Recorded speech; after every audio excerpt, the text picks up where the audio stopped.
Welcome to the Dixie Doggers podcast. We're here to share knowledge and heritage. We hope y'all enjoy. Southern Cross. It's the best cut gear in the business. We run it on our dogs. Hit up Dave Williams at Southern Cross Cut Gear. Go to www.hogdoggear.com. If you're looking for Brahma and Brahma Cross cattle, Marc Rankin with the Rankin Ranch 38 Cattle Company, he specializes in them. He is the man for the job.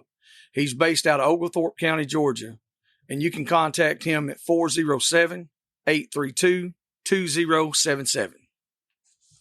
If you're buying or selling land, farms, or hunting property, these folks know land. Phil Wilson with UC Hunting Properties, 678-791-3483. Eight there, Yeah. So we would go run on that. We would go run in that guy on that Oxbow Lake. Hey, them dogs are coming there be running 2 deer, never miss a mark, come back running a bobcat. Goddamn us for shooting at that motherfucker and go back down and come back running 2 coyotes. Goddamn, I just had a bear time over there. Well, down there, they got a lot of them exotics on them ranches. I kept saying, I said, if he'll bring me a warthog out of that hole, you ain't going to tell me shit. I'm going to be dragging Just catching them fail hunts. Yes.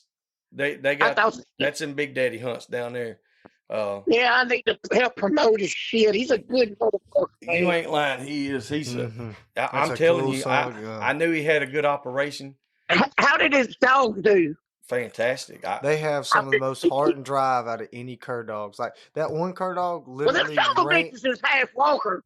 Fair enough. Yeah, they are. Yeah, they know that. Fair enough. No, they run that the pads all the way off. That one Flo, she was a quarter running dog. I think she was like, she was the least amount, and we had literally wrapped her feet to keep the pads back on. She was limping, and then like we couldn't figure out where she was because she was a mile and a half away. Just hunting. She didn't even have stick. I was like, she couldn't even walk. But they ain't even got to hunt out a mile and a half most of the time. That dog just wanted it. But do what, bub? I was trying to get this woman to get my phone charger. Oh. She better get with the damn program. I'm gonna trade her ass in. I hear you. Let me call Jason right quick. Getting too damn old for me anyway. I hear you talking that shit. Let me see how I got to do it like this. All right, well, I got it going. Maybe Pat will stay on. See if it'll pop up. Hello. Hey, Jason, this is Joey Dixie Doggers. Let me merge this call with Pat. All right. Make sure we got everybody on. All right, Pat, you there? I'm here. All right, everybody's here. Good deal. How you doing, Jason? Not too bad. Good deal, brother. We I think Nate's already got the record button on. Yeah. So we can just jump right into it. We don't, as all our listeners already know, we don't do no scripted stuff. We just jump into it and we just go to talking dogs and talking trash or whatever we're talking about. And so Pat was telling me some stuff and said you definitely somebody we needed to have on here. So if you don't mind, kind of introduce yourself to the listeners out there and tell us who you are and what you do, what kind of dogs you do, and what all you got going on. All right. I to start off with, I don't know that I know that much about anything more than anybody else, but I can give my best try, and I appreciate the invite. Yes, sir. But my name's Jason Raulston. I'm from Salem, Missouri, Dick County, kind of in the south central part of the state originally. But I live at Summerfield, Missouri now, which is about 40 miles south of Salem, something like that. I've had hunting dogs since before I can remember, pretty much. My earliest memories was going to feed hounds with my dad and my grandpa. And just not anything in particular. We had tree dogs and beagles and running dogs, even some bird dogs, just grew up in a hunting dog family, Mm-hmm. But and deer dogging's not necessarily legal in Missouri. It's been outlawed since 1937. But some of my earliest memories is also deer dogging memories on my mom's family side. My grandpa, he was a straight fox and coyote dog man. Yes, sir. He hated the dogs that run a deer with passion. But imagine me and Jason being friends now. You got it? Yeah, I got you. And that's true. I mean, that's Pat. You know, he's had dogs since before he can remember, I'm sure too. But yeah, just I can remember like snow on once whenever I was a kid, and we was with my mom. She was there at the truck, but there was deer dogs loose. My cousins, they all had deer dogs. I grew up where I originally grew up on the upper part of the Merrimack River. Some of the best, I won't say the best, there was as many good July breeders within 10 miles of me of anywhere probably on the planet whenever I was real small. Mm-hmm. I ain't necessarily a July man, but I grew up around them. I know the dogs, and I knew the people that owned them. You know what I mean? From the time I'm 44 years old, I forgot to mention that. Yes, sir. But for those 44 years, some of them still alive, and some of them's gone. You know, as far as the ones that was, and whenever I was real small, but they kind of had a co-op. I know I'm squirreling and jumping around here. No, sir. Go ahead. They kind of had a co-op, and they called it Born to Run Kennels. But it was a bunch of different guys, just small local guys that kind of all got together and tried to better the breed, you know. Yes, sir. And they did well. I mean, they won the July National, a bunch in the 80s, a bunch. But they made a big difference in the July breed as far as back then. Yes, sir. But my grandpa, he had Walker dogs on my dad's side. Wayne Raulston was his name. And then his dad was Bill Raulston. He had foxhounds. And then his dad had foxhounds. So if my son's Jude, if he ends up having, I got back into fox dogs to try to get him to have the interest, fox and coyote dogs. But there's more to that story. I feel like I got called back to it from the Lord or whatever. Yes, sir. You know, just kind of got called back to it somehow. I don't even know. But anyway, like I said, my grandpa had Walker coyote dogs. I mean, he was serious about it. Like I said, he hated a dog that ran a deer. But he grew up in the Depression. He was born in 1921, and in Missouri, there was hardly any deer then, and there wasn't any coyotes. It was all red foxes.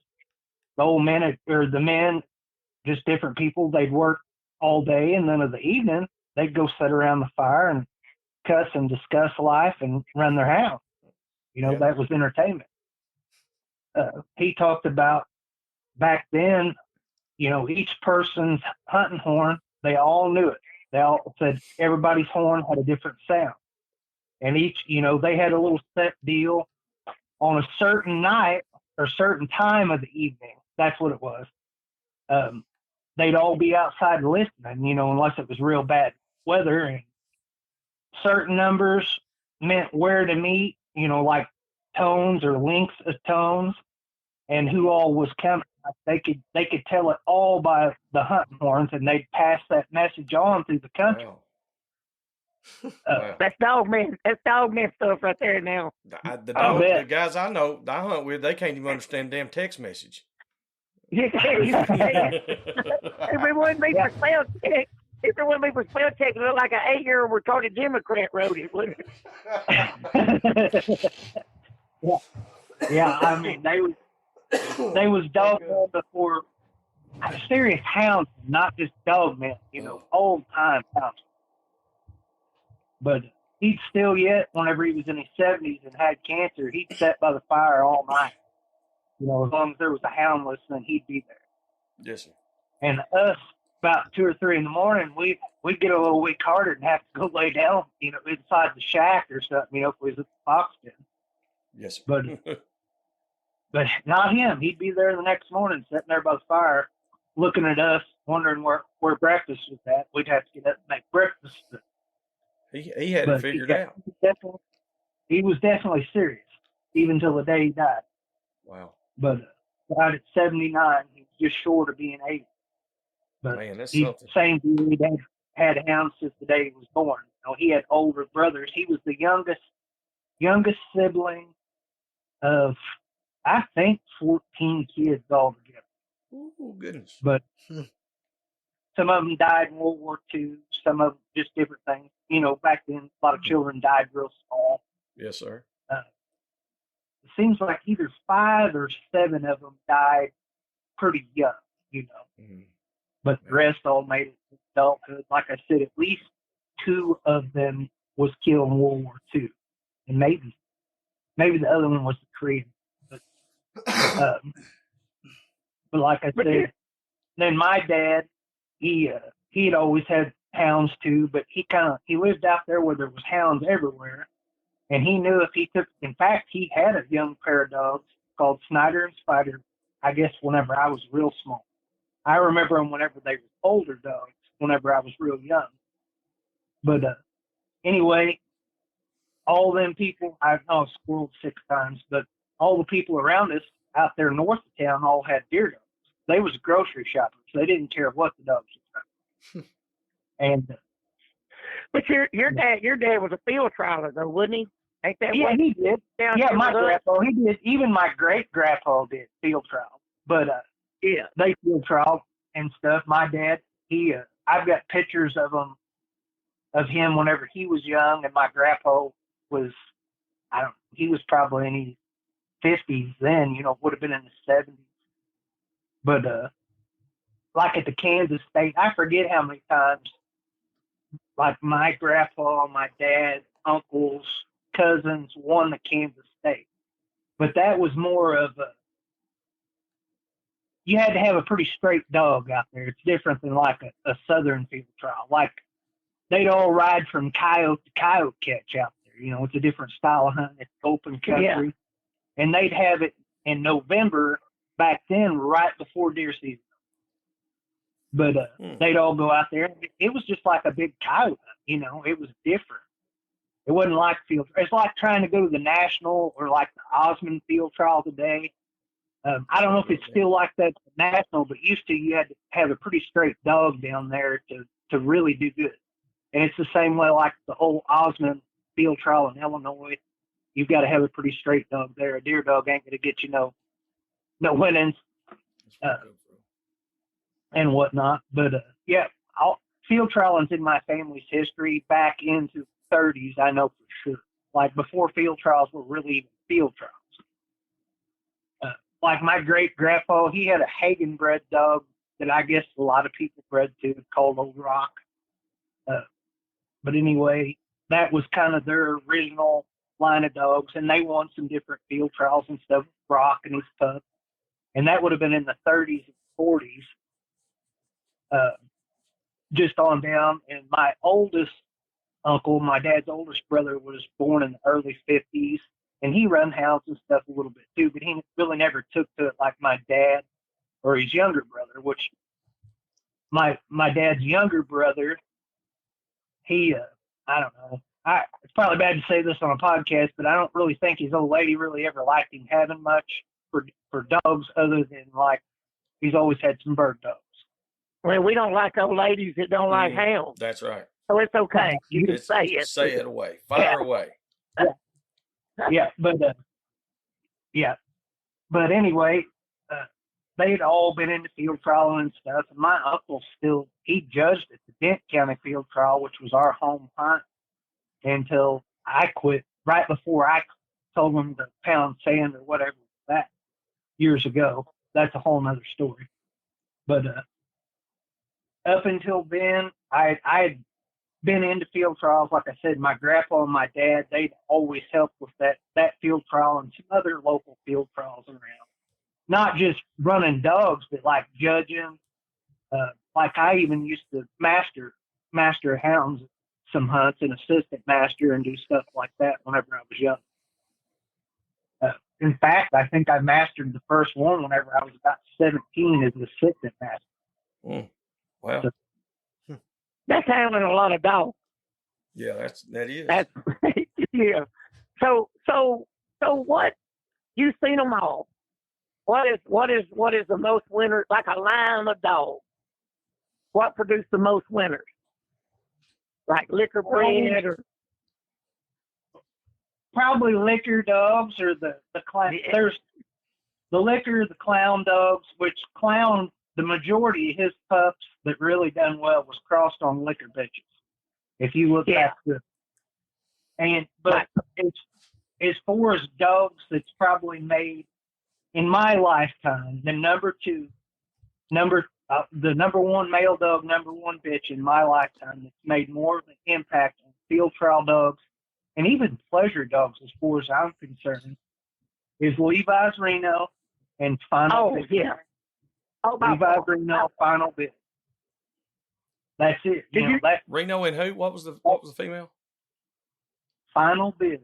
She was bred to like 7 or 9 different stud dogs and produced champions at all. Well, did you ever see Levi run? Was it Reno run? No, I didn't. I watched some of the dogs off of him, but I never did watch him. Hey, my daddy had some. There was the meanest son of a bitches. Oh, and tough. Yeah, I knew that was down there in your country. You know, they're on the Sabine and stuff. There where Bowles Field. I mean, that's where that dog comes from. Hey, he comes from here. Yeah. They married him. So you guys, when you're looking for hog dogs, you say, well, I want to get a walker dog. First off, we're not talking about Nocturnal Nailers, and we're not talking about Houses Lipper or Sackett Jr. or Rat Attack or all them. That's coon dog. That's a lot, man. People say I got me a walker dog, and they show up, and that's somebody's got them possum swingers hanging. You know, oh man, that's not exactly what we're talking about. No, so when you go to look, when you go to look through these papers, like, and I know papers can be hung, probably in the bulldog world most often than anywhere, but for the most part, they're going to be pretty close. I mean, you look for that Levi's Reno, you look for that Heimdall's Clown, Lake Hills Rusty. What do you think about Lake Hills Rusty? I like him. I like all the Lake Hills dogs. Oh yeah. Yeah, Paul is, you know, he's made a living before people could make a living off him. Oh yeah. And it ain't just because he was crooked or cheating. The man's always had hounds. I watched Lake Hills Rusty run up here years ago. They had Harlan Stonecipher put it on. He was from Central Oklahoma. He's probably the best promoter our sport ever had as far as fox. Oh yeah, Stonecipher. Yep, he put that on as a stud dog challenge. Originally it was 25 dogs is what it was supposed to be, and a pair of pups out of each like advertised stud hound. But I watched Rusty there at that hunt, and the dogs was game. Him and his pups, they was up in the running, had speed, but they was game. Even that old dog. I mean, like at 7:00 that night, Paul was throwing beverages at his dogs. He didn't really know me. That I met him a few times, but other than that, but he was getting aggravated and he was trying to get Rusty and then pups out of there. That was before GPS and alphas. That he was chunking beverages. I don't know what they were at him because he was mad, trying to get him out of that fox den. He was ready to go back to Louisiana. Yeah, he was still driving that track. Oh yeah, they were still carrying the mail. I mean, they were still running whenever I left, I think. See, when I tell stories like that, people say, "Oh, Pat's just full of shit." But if I get you on here, you know, I mean, this ain't no lie. These dogs were like, I don't know, it's unexplainable when you see a freaking guinea deep or something like that. You remember old Black Smoke and all them guinea dogs? Yep. Black Smoke Guinea, Quickly. There was a bunch of them dogs. Both Action Guinea. There was a bunch of those dogs. Cherokee Streak. They were all litter mates off of Streaking Guinea D and Waters Tuffy. Which Tuffy was a liquor bred bitch. Yes. See, so that in itself. Okay, so let's stop right there. You can have an F1 cross and stay within the breed.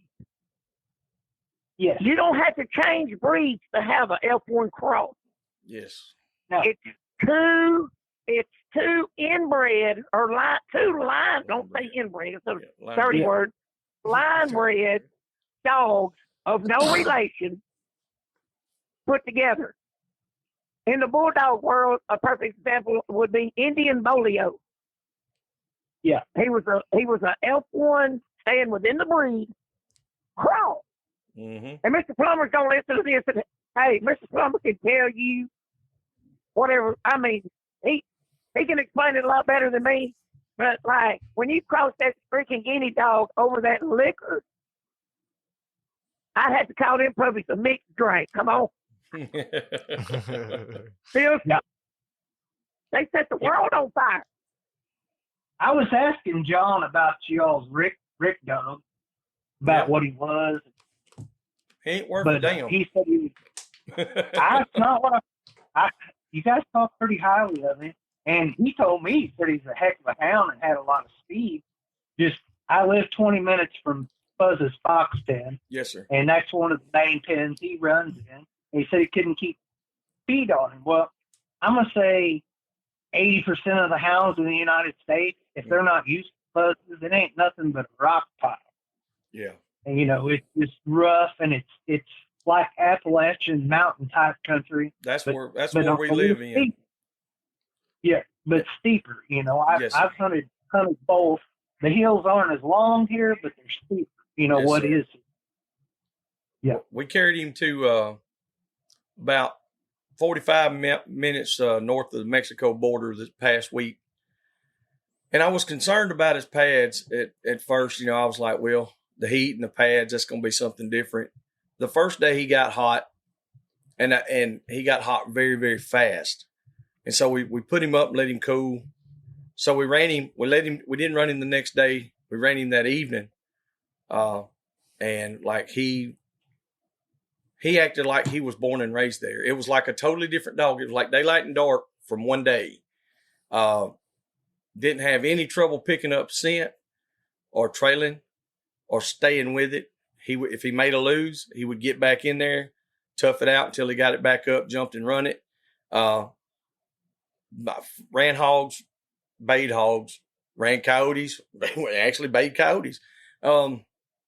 His pads, they never came off. No, he had some nicks from the flint, but like no actual like blowing out pads. I think the difference is because like where we live at, where we have him at, he's been on rock for the past 2 years now. Yeah, he was coming from the prairie up there, mm-hmm. Where John was, to down here to this rock pile on the side of a mountain. That's it. It's just going to have to take time to get conditioned. Yes. Mm-hmm. But what's wild, you can take dogs from here that's used to that rough ground and take them like down where it's sand, mm-hmm. like down in Mississippi or places with sandy. Yes, sir. And our dogs will absolutely burn their feet off. It's different. Yeah, completely different type of running. I agree. It's totally different. The ground temperature was something that we don't deal with a whole lot. And down there, I mean, it was hot. I think it was 104 that when what was that, Tuesday or Wednesday afternoon? It was like 104 to 106. Yeah. And we had dogs that were, they were hot. Yeah, I bet. And the guys that were down there, their dogs, they're born and raised there and they run there all the time. Their dogs held up phenomenal. I was far beyond impressed. But even Casey's dog, his old Flow dog, her feet started coming apart. He said he's never seen her blow a pad. And her and Rick were running together a lot. And so pressure. So her pad, we actually had to wrap her feet, but she still hunted. I mean, like this dog has a lot of drive to her. But Rick's feet actually held up really good. That's good. Yeah, that's just happy with that. I was going to hit that John, he wasn't able to be down here at conditioning just for that pen. Mm-hmm. And it's completely different than any other pen. The only other pen that might be harder on dogs than it is the pen at Ava, which is where they had that that stud dog challenge years ago. Yes, sir. And it's rocky too, but it's all wide open cattle pastures. And you want to talk about jerking out of a dog. Really? Yeah, Stone Cypress is like a sage grass field. Mm. Yeah. Yeah. That's the way it was when we went. I've never been to but just a couple of the So how's old did you ever get out of him how old Rick was bred besides one dog over another? Yeah. He's a grandpup of Mighty Man on the top. And you should know Mighty Man. He was off of Bethlehem, Lofton's Bethlehem, which was originally Lake Hill's drum. Yeah. Yeah, that was a brother, the preacher man. Yep. Brother Don, yeah. Yeah. And it goes back to that Lake Hill stuff. Yes, sir. Yep. And there you go. He was off of a Pilcher bred jib, and I think most of their stuff is probably some liquor and a little bit of everything. He said he'd have to look to know on the bottom, but that kind of covers it, Yeah. But for sure on top, he's bred right. I just, like I said, I'm not sure on the bottom, but yeah, definitely bred well on top. Liquor and Lake Hill stuff. Yeah. That explains a lot. Yeah, down in there where you all's from, or you're from for sure originally. Yeah, we've been happy with him. That just wasn't a style of dog that we ever ran on hogs. We actually, when I got him, it was to start running in the pen some. We were going to some of the pens and setting up selling feed and dog supplies and stuff like that, and then I just, there's not enough of them that I can attend to really do him justice. So I'd actually called a couple of guys and told them, I was like, look, I got a really good dog here. If somebody's interested in him, I'll let you take him and just, put him in the woods. Oh, we ain't got no room for him. Oh, I can't have another dog. And then we couldn't hunt with him. They're like, oh man, you ought to let me have that dog. I said, yeah, I should. I really should, but I don't think I will. Yeah. You can't give a good son of a bitch away. No, not a bit. He's actually, like I said, he was still green in the hog dog world, but we haven't had no issues with. The first time he's ever run a deer was this past weekend, and I got tickled because I ain't never heard him bark that much in my life. He was screaming. That son of a gun he was toting a male. When them deer, when they come across the road, like I said, their back feet was on one side and his feet was on the other side. He was right behind. Running to catch. I couldn't get mad at him. I said, Lord, just let him go on. He ran till he couldn't run no more. I pulled some cactus thorns that were very, very embedded in his legs. Yeah. Go ahead. Hey, so talking about running to catch, have y'all heard about what happened at the Bay this weekend in Downsfield? No, sir. We'll be back after a quick break. A quick thanks to supporters of the Dixie Doggers podcast: Southern Cross Cut Gear, UC Hunting Properties, Rankin Ranch 38 Cattle Company, Animal Housing Solutions, Boars N Broads, Ada Wide Transport, Crockett Taxidermy and Processing.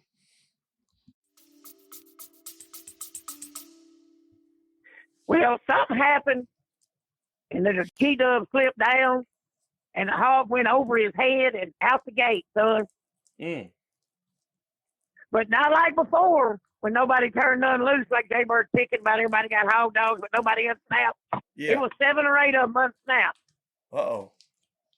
And the hog went like up over the hill to the north, toward the pine trees. Mm-hmm.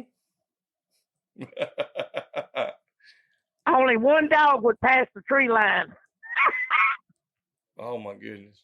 The rest of them stopped at the tree line. Really? What was the one dog? 12? Yeah, what was the one dog? Huey Lewis. You know what I'm talking about? Mark was Hayes' was it dog. Huey?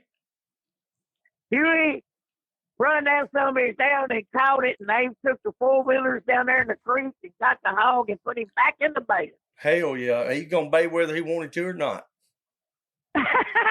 Oh, Huey, son, slammed him. I'm trying to figure That out. said he didn't even try to pay. Huey. Is that your dog? No, that's that dog at TJ. Remy's got, yeah. TJ runs that Marc Hayes had. Remember Marc had passed away? Yes, he started him in my sportsman's that year. And he caught out at Uncle Earl's pretty quick, like within 3 seconds. Oh, yeah. I remember him now. I remember old Huey. Yeah, big yeller dog. I'll run to catch for sure now. Yeah, so they turned him loose, and everybody else's shit stopped at the woods. And old $5 Huey, and I think that's what Marc would give for him. $5 Huey just kept going and had to meet. Them basically didn't know what to do with the woods. Well, if they're fence, they ain't never been put in the woods. Mm. They don't know what the woods is. They're their defense, you know. Yeah. But I'd have shot every son of a guy had to stop it. You know, it's kind of weird how certain things like that will really mess with a dog. We had a couple of them bay pen dogs, Junior and Chaos, and when we carried them to the woods the first time, Chaos. Now Chaos is one of them. You got to turn him loose. He don't care, so he did fine. Yeah, he did fine, but Junior, he rigged, and I let him go. Him and Eminem went. And when Junior got out of our sight, he turned around and ran back as fast as he could and sat down right at my feet. I said, "What are you doing?"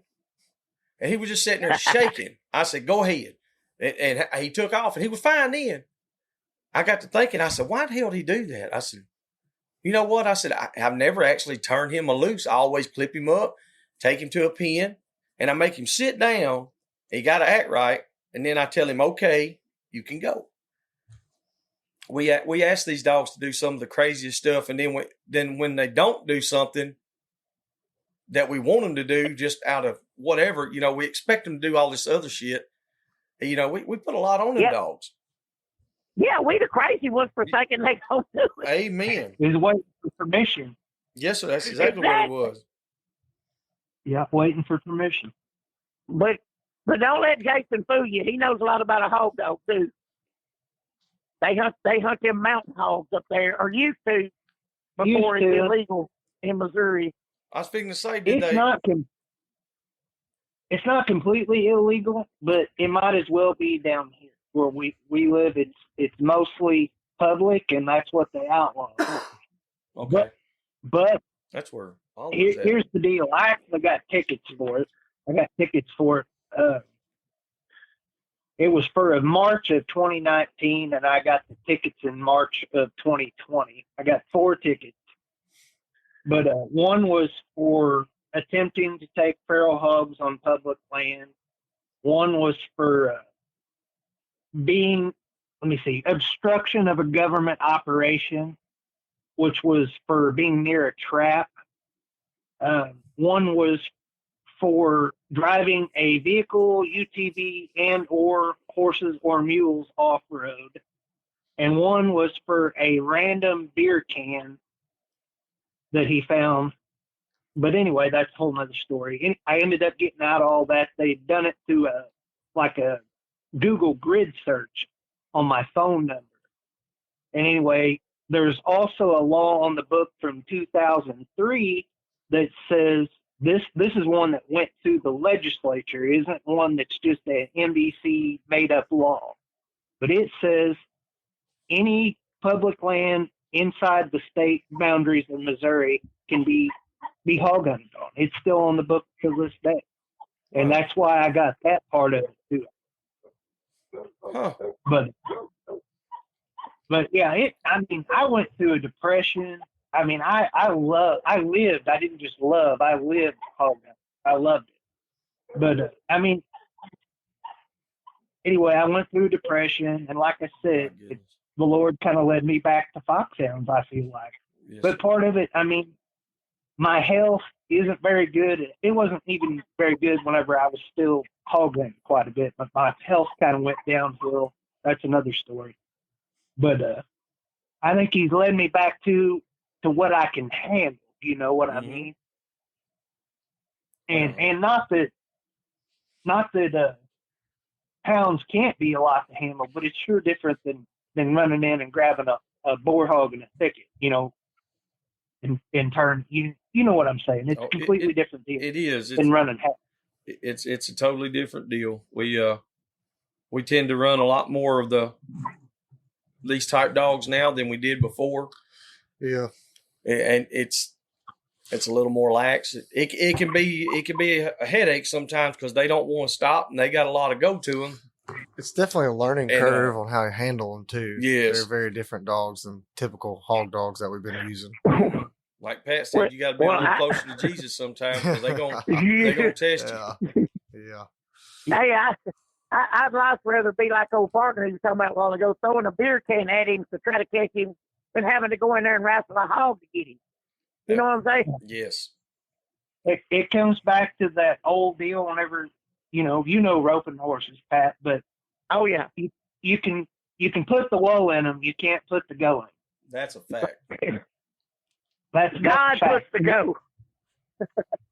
We had that I got a wolfhound cross a while back, and that dog has probably the most drive of almost any dog I've ever seen. I mean, he's like a little game dog, but he's huge, and you cannot make him stop. We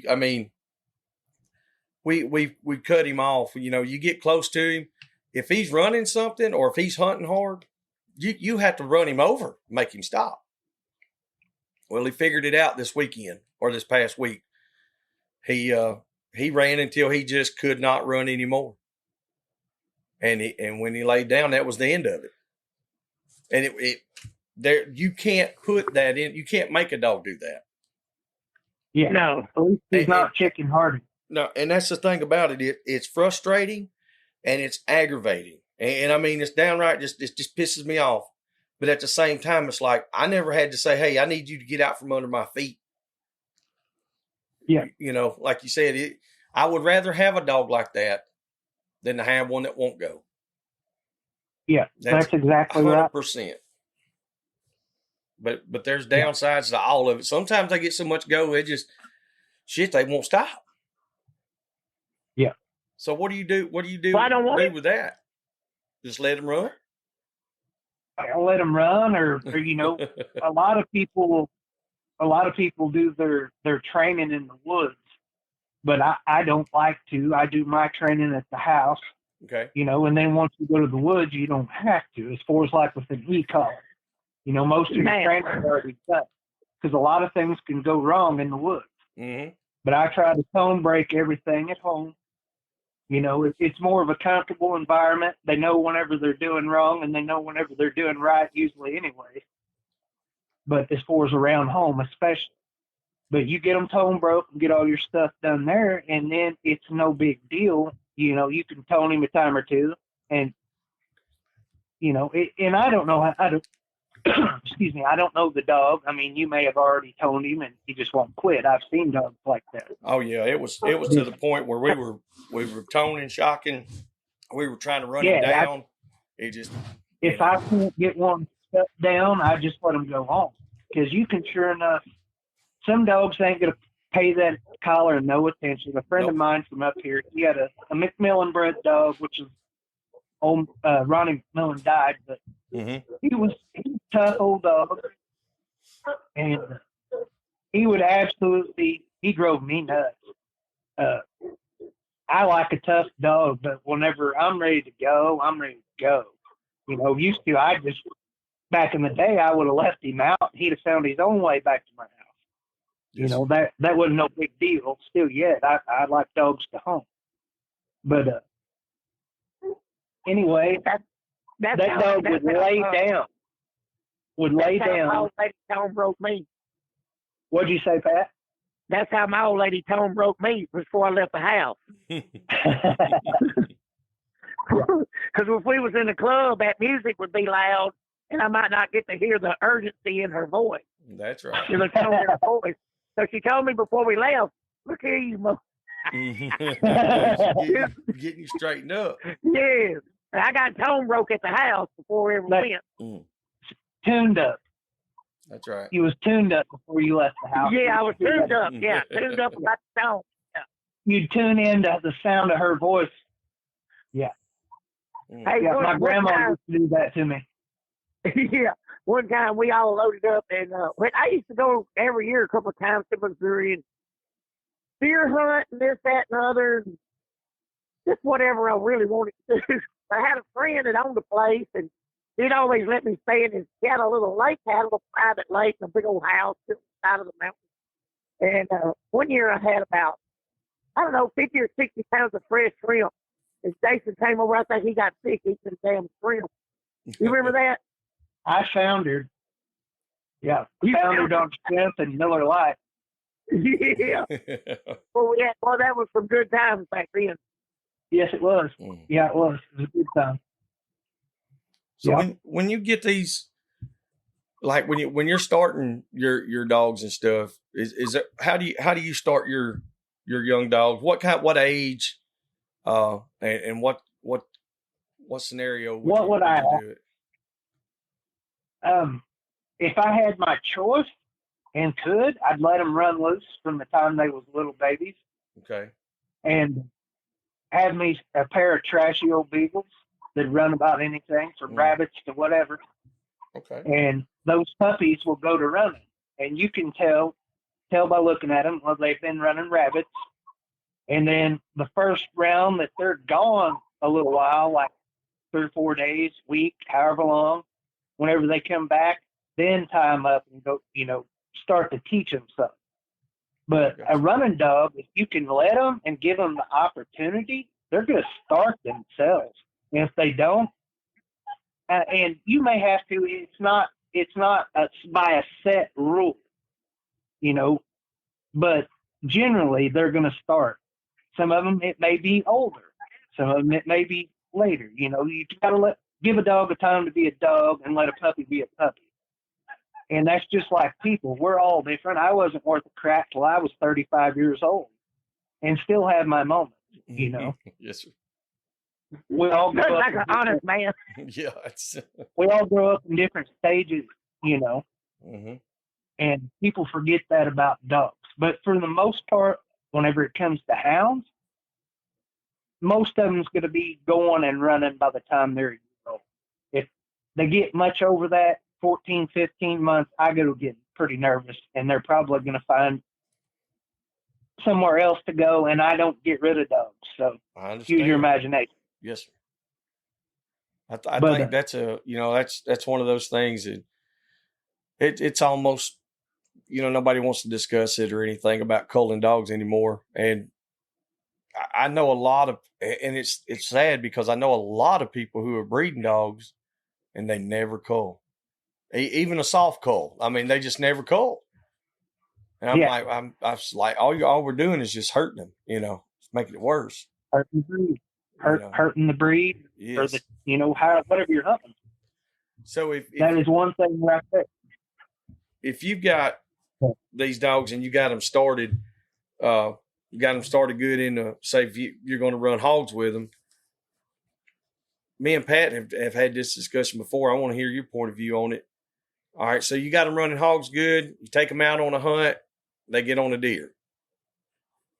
So how hard are you on them for running off game or trash or whatever you want to call it? I'm not very hard on them. Okay.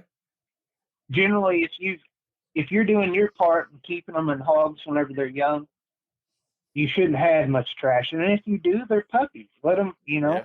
Once you've had a chance to show them what they're supposed to be doing, then you can get after them and tune them up. Got you. That's my opinion. But that sounds familiar, don't it? Sounds pretty close, don't it, Pat? We just kind of let it clear itself up. It's funny. It's funny. Me and Jason's raised 3 states apart, and we think exactly alike on every bit of it. Mm-hmm.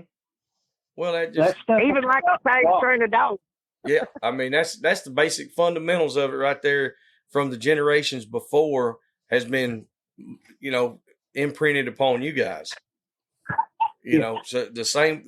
So the way, like you said, you used to travel a lot more and go to these places, and I guarantee you, a lot of the old timers, they traveled even more because that was their thing. People didn't have all the things to do like we do now. No. Like now. Whenever I was growing up, Go ahead, Jason. Sorry. Whenever I was growing up, from about April to September, there was a field trial every weekend somewhere. You know, within not very far. You know, there was a field trial somewhere, and that's generally what we did, except for during hay season. You know, and there was a little bit of break back in the old days. From about mid-June to mid-August, there would be a break so everybody could get their haying done and out of the way, or the majority of it. Yes, sir. But generally, there was some type of field trial every weekend, except for that month and a half span. But that's generally what we did, you know. So my grandpa had a little camper. He'd load me and my brother up. My dad died whenever I was 11. I was just before I became 12. Mm-hmm. But so my grandpa kind of stepped in where my dad left off. You know what I mean? Yes. But I was lucky enough to have him till 2002. But Jason probably made more field trials in Louisiana, Mississippi, and Texas than I have. Really? I never actually got to go to any in Texas, but I was in several in Arkansas and in Louisiana. I've never been to Boals Field, and I'd love to go. I've never been there. But I've been through there. Boals Field is 10 minutes from my house. Yeah, I knew you was there at the center. Yeah. Yeah. And that's something, to see the old amphitheater, guys. Have y'all seen that old picture of Boals Field where the bleachers is built? I mean, this is like an amphitheater for running hounds. Really? It was. It's wild. I ain't never seen it. No, I don't know. It's where the Foxhound Hall, the Foxhound Hall of Fame is there too, and it's a cemetery for some of the better hounds, you know, through the breed. Like the Coon Dog Cemetery is it's here in Alabama. up there, kind of around Tishomingo, Mississippi, or Tennessee, or wherever. No, I've been there. It's in Alabama. It's in Alabama. Yeah, there's one in Alabama. Well, it might be in Alabama. Yeah. It's where Mississippi, Tennessee, and Alabama's all together right there. It's all the same thing. It all looks about the same. It's all about the same thing. Yeah, it's they got that amphitheater built in the side of the hill. Yeah, that's pretty cool. I've been there. I was drinking in them days, so it might have been Alabama. What happened to the fox pen there, Pat? There that used to the Boals Field fox pen. Nah, they tore it down. Now, the only fox pen I know of in Texas right now is Buster Dixie's over at Madison Field. That's crazy. You know, Texas has as much or more history in the foxhound world than as much or any other state. You know, that's maybe not so much that's origin, wild to me. but that's the field trial part of it. The field trial part was in the national forest. They had to hunt in the national forest. It's so hard for me to put, like, I guess like East Texas. Yeah, I could see a lot going on in East Texas, but like just Texas in general, and a lot of like where we went this weekend or last week. To me, it'd be like, I don't see why anybody would be running foxhounds there, or, you know. But at the same time, all those guys down there, like Case was talking about it. He said he's seen a ton of them. Everybody's got them. Yeah, that surprised me. They run them cows to keep the cows from killing the baby deer. They get paid to go in these deer pens. And, I mean, that's why they all want a deer-proof dog down there. That's right. And they want the Melon Ranch, some of the best cat dogs in the world, right there. Yeah. The Rook Ranch, best cat dogs in the world, Mike Rook, right there by where you was at. Mm-hmm. So, and you would think they couldn't run in that cactus thing, because you can't. I seen how easy they adapted, and I'm talking about it went from that first day. You know, I told you, I said, man, I was a little worried there, boy. I was like, this is not looking good. It went from that to, damn, he's like, I'm not saying he's the greatest dog by no means, because he's not. But for me, he done really good. And like I said, when we got there, me and Case were talking, and we kind of, you know, he was like, well, what do you think about my dogs? And we had a serious conversation about it. And I asked him, he said, if you have 10 things that you're looking for, he said, Rick had 8, maybe 9. He said, and the one or two things that he didn't really have that shine, he said, those are the things that I don't need. He said, so he's pretty much about as perfect as you could get for that area. And that's what I told him. I said, well, that's where he works better here, because like his speed, he did not drift the track near like he does here, near as fast. But like I said, it's also way dry. The humidity was 10%? Yeah. And here at the house, it was 74%. It stayed between 10 and 30 most of the time. So he's used to twice as much humidity and moisture. And down there, all that cactus and all that stuff, man, I was like, I was surprised he moved the track at all. So his speed went down, but he still moved it fast enough to stop hogs. That, Jason, did you judge some of them hunts in Mississippi back in the day that paid $10,000 to win them? Good Lord. No, I didn't. I was at and around some of them, That's those $10,000 hunts. Yeah, that Sassy dog that Frankie Howard took, that was my daddy's dog. He won one with a 10K hunt. And this is in the 90s, guys. Man, was it in the 90s, Jason? They started them in the late 80s. Late 80s. Yep. Man. Yeah, that was a chunk of change. And people was talking about, I won 8,000 here, man, or whatever. Man, I was like, man, my daddy won 10,000 30 years ago in Mississippi, drunk. Yeah, and that's without... With a son of a bitch he drug out from under the truck and loaded up to take it. Damn. Yeah. Lots of field trials that I was getting ready to go to on Wednesday evening. Whenever I was a kid, I'd get off the school bus for sure on Wednesday. I'd start trying to get my dogs caught because they just run loose. I didn't have very many back then. And I'd get off the school bus, and immediately, as soon as the bus was going, I'd go to listen. Because them old dogs would usually be running somewhere. Generally, hopefully. But anyway, a lot of times on Friday, which is the day I would be leaving, I'd have to get off the bus and go run down them assholes somewhere, on foot. Whenever I was a kid, we're talking like 7th, 8th grade. Damn. So. That's and then I carried them on to a field trial. So so anybody out there wants to, say if you had a good cur dog and you wanted to put some walker in there, what would you breed it at? Which I probably know this answer, but I want you to tell the people, because there's a lot of people that don't know who to call to breed.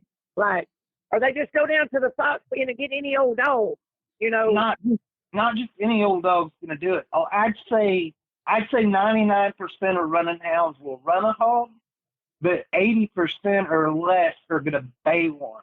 Even, half. It's kind of you're going to have to weed through them. You can't just go anywhere.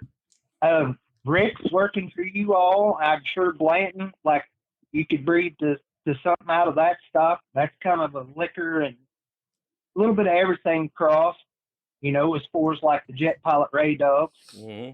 But the Lake Hills dogs, some of them could probably make nice hog dogs. I'm sure Paul's probably got a market that he's selling to. Paul, I'm sure he does now because I don't really know him that well. I mean, I know him, but I don't know him. But his track record is it's probably second to none. When it comes to them dogs, it's just tough, and running dogs. Yeah, and I'm sure if he heard this podcast, he'd be like, "Who's that clown?" I was a small. Oh, he would. Big talk. He would. And if he came hog hunting with me, he would know who in the hell I was. No, I'm talking about me, not you, Pat. No, he would know you. Hell, Blanton knows. He might not. I've been out a long time, Pat. In 2007 is whenever I really got out of running hounds, and I never got plumb away from it, but I've been out of the field trial world specifically since around, I didn't get plumb out to 2010, 11, 12 in there is whenever I really drifted away from the field dog. Yeah. But I'm kind of drifting back. Yeah, Blanton told me I talked to him the other day. He's like, you know Jason Raulston? I said, well, yeah, I've been knowing that. I've been knowing him when he was 30 years, long time, you know. Yeah. He was like, I let him have a female. He's going to raise some puppies. I was like, well, about time. Yep. Yeah. I've known Blanton since I was a little snot-nosed kid, and he was probably tired of me pestering. He's a good guy. So what happened to the brother dog? Y'all hunting? Brad still got him. He's trying him. It's a little different world conditioning their dog here, and I was quizzing him the other night, and I said, I know Blanton. I'm like, if you don't like the dog, send him back. He ain't gonna care, you know. Oh yeah. He's like, no, don't get carried away. I think the dog's all right. It's a new country, and we're gonna have to condition it. You know, get him used to it. But yeah, I think it'll work out. Black dog. I want the black dog. He put the stop on me getting the black dog. I was sitting there tearing some ass and he Texas son. That black dog will be can run some. You hear me? You could look at his picture and look at the dog and say that dog is built to fly. Hey, guess what his name is, Joey? What is it? Lamont Sanford. Really? Hell yes. High class, Lamont Sanford. I love that. Yep. I said, I got to have this Democrat. You damn right. You got to have that son-of-a-bitch there, Pat. But you talk about tearing the goddamn mail. Will he This go? son-of-a-bitch could tear the mail on the holiday. Really? Really? Oh, shit. Some bitch working on the holiday. Lamont, he's out of that. He come from Lake Hills Kennels, where he come from. Well, fuck, I know. That's what I'm trying to get him. Yeah, he comes from Lake Hills. He's out of Monkey Boots and out of Sister, which is a good blood outfit. Yeah. I bet there's some hellacious names in them. I bet there's all kind of.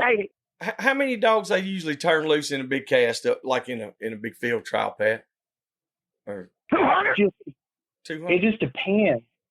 Years ago at the Nationals, they had hunts that they had to put 1,000 numbers on. Holy shit! Because there was that many dogs entered.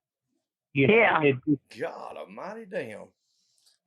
You know, not much over 1,000, but yeah, but I mean, 7 at the big field trial, 700 to 900 used to be real common.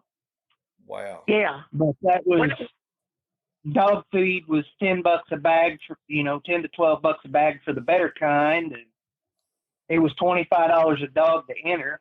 That as far as outside hunting stuff, and even some of the pen hunts, it wasn't that expensive. Really? Everything.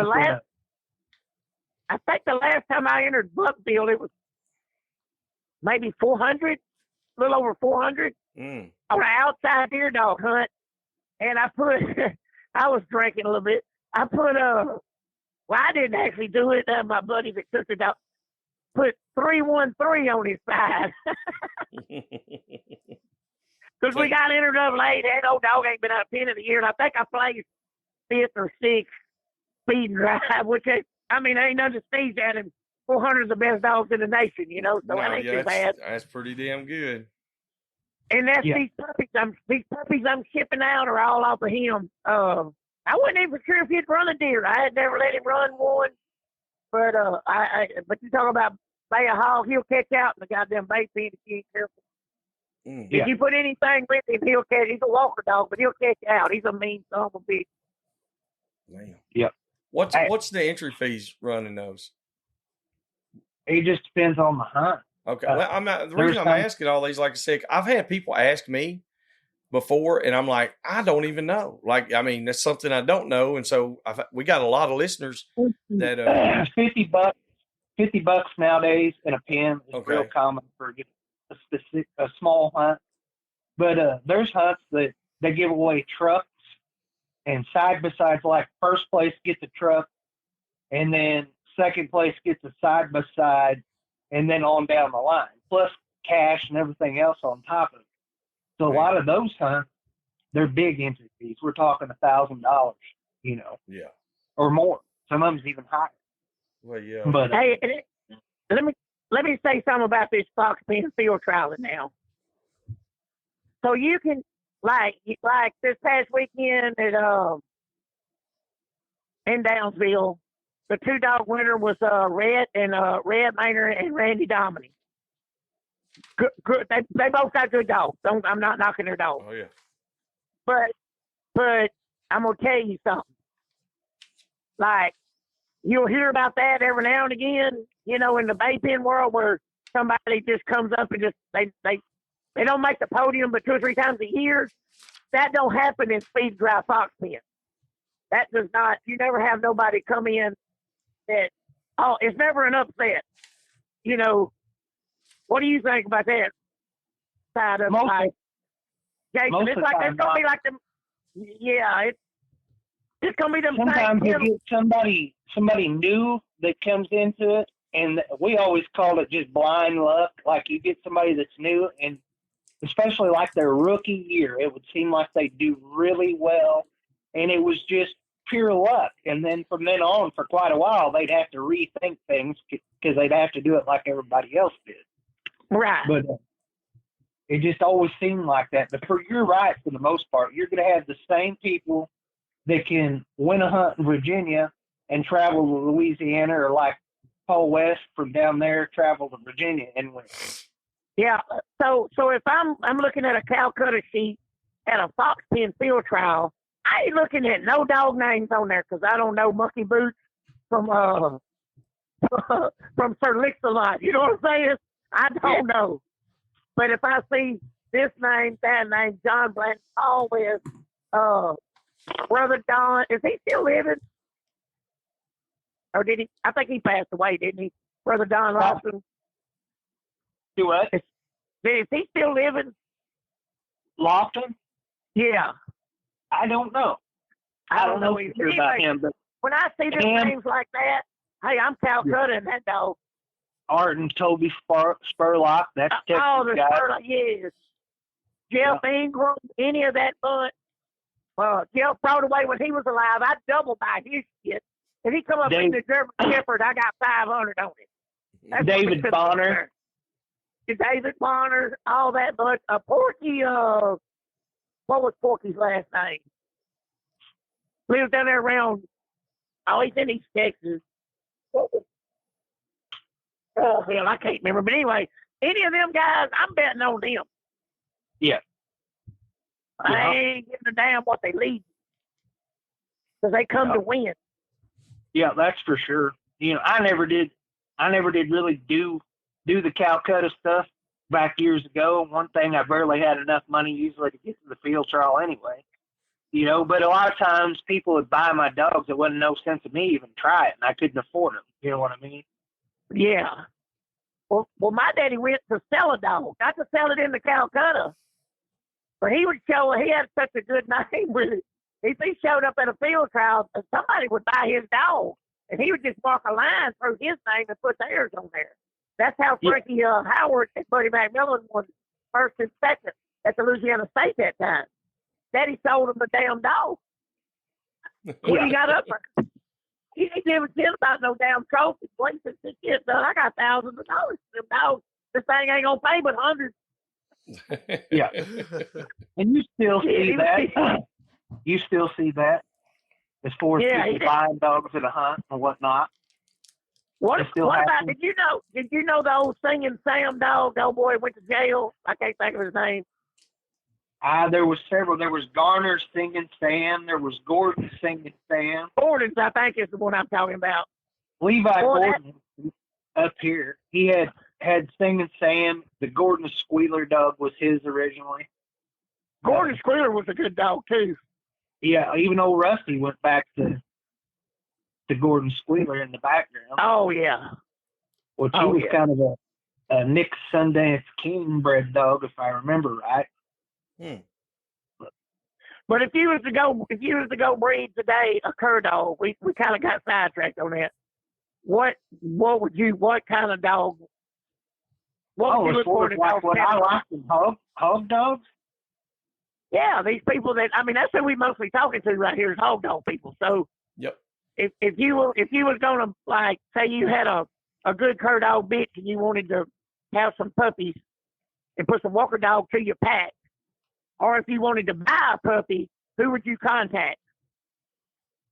I know some guys down there in Texas, but they've got good dogs, but a lot of them guys down there, and I know you guys know this from the cur dog world, the best ones ain't gonna sell you no puppy.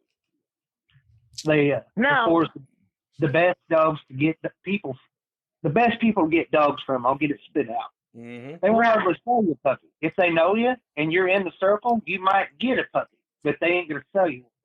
That's right. But if you don't breed a bitch, who would you try to get? What strain of dogs would you try to pick that'll stay bay? That 15%, 20% that'll stay bay. What strain do you think that is? As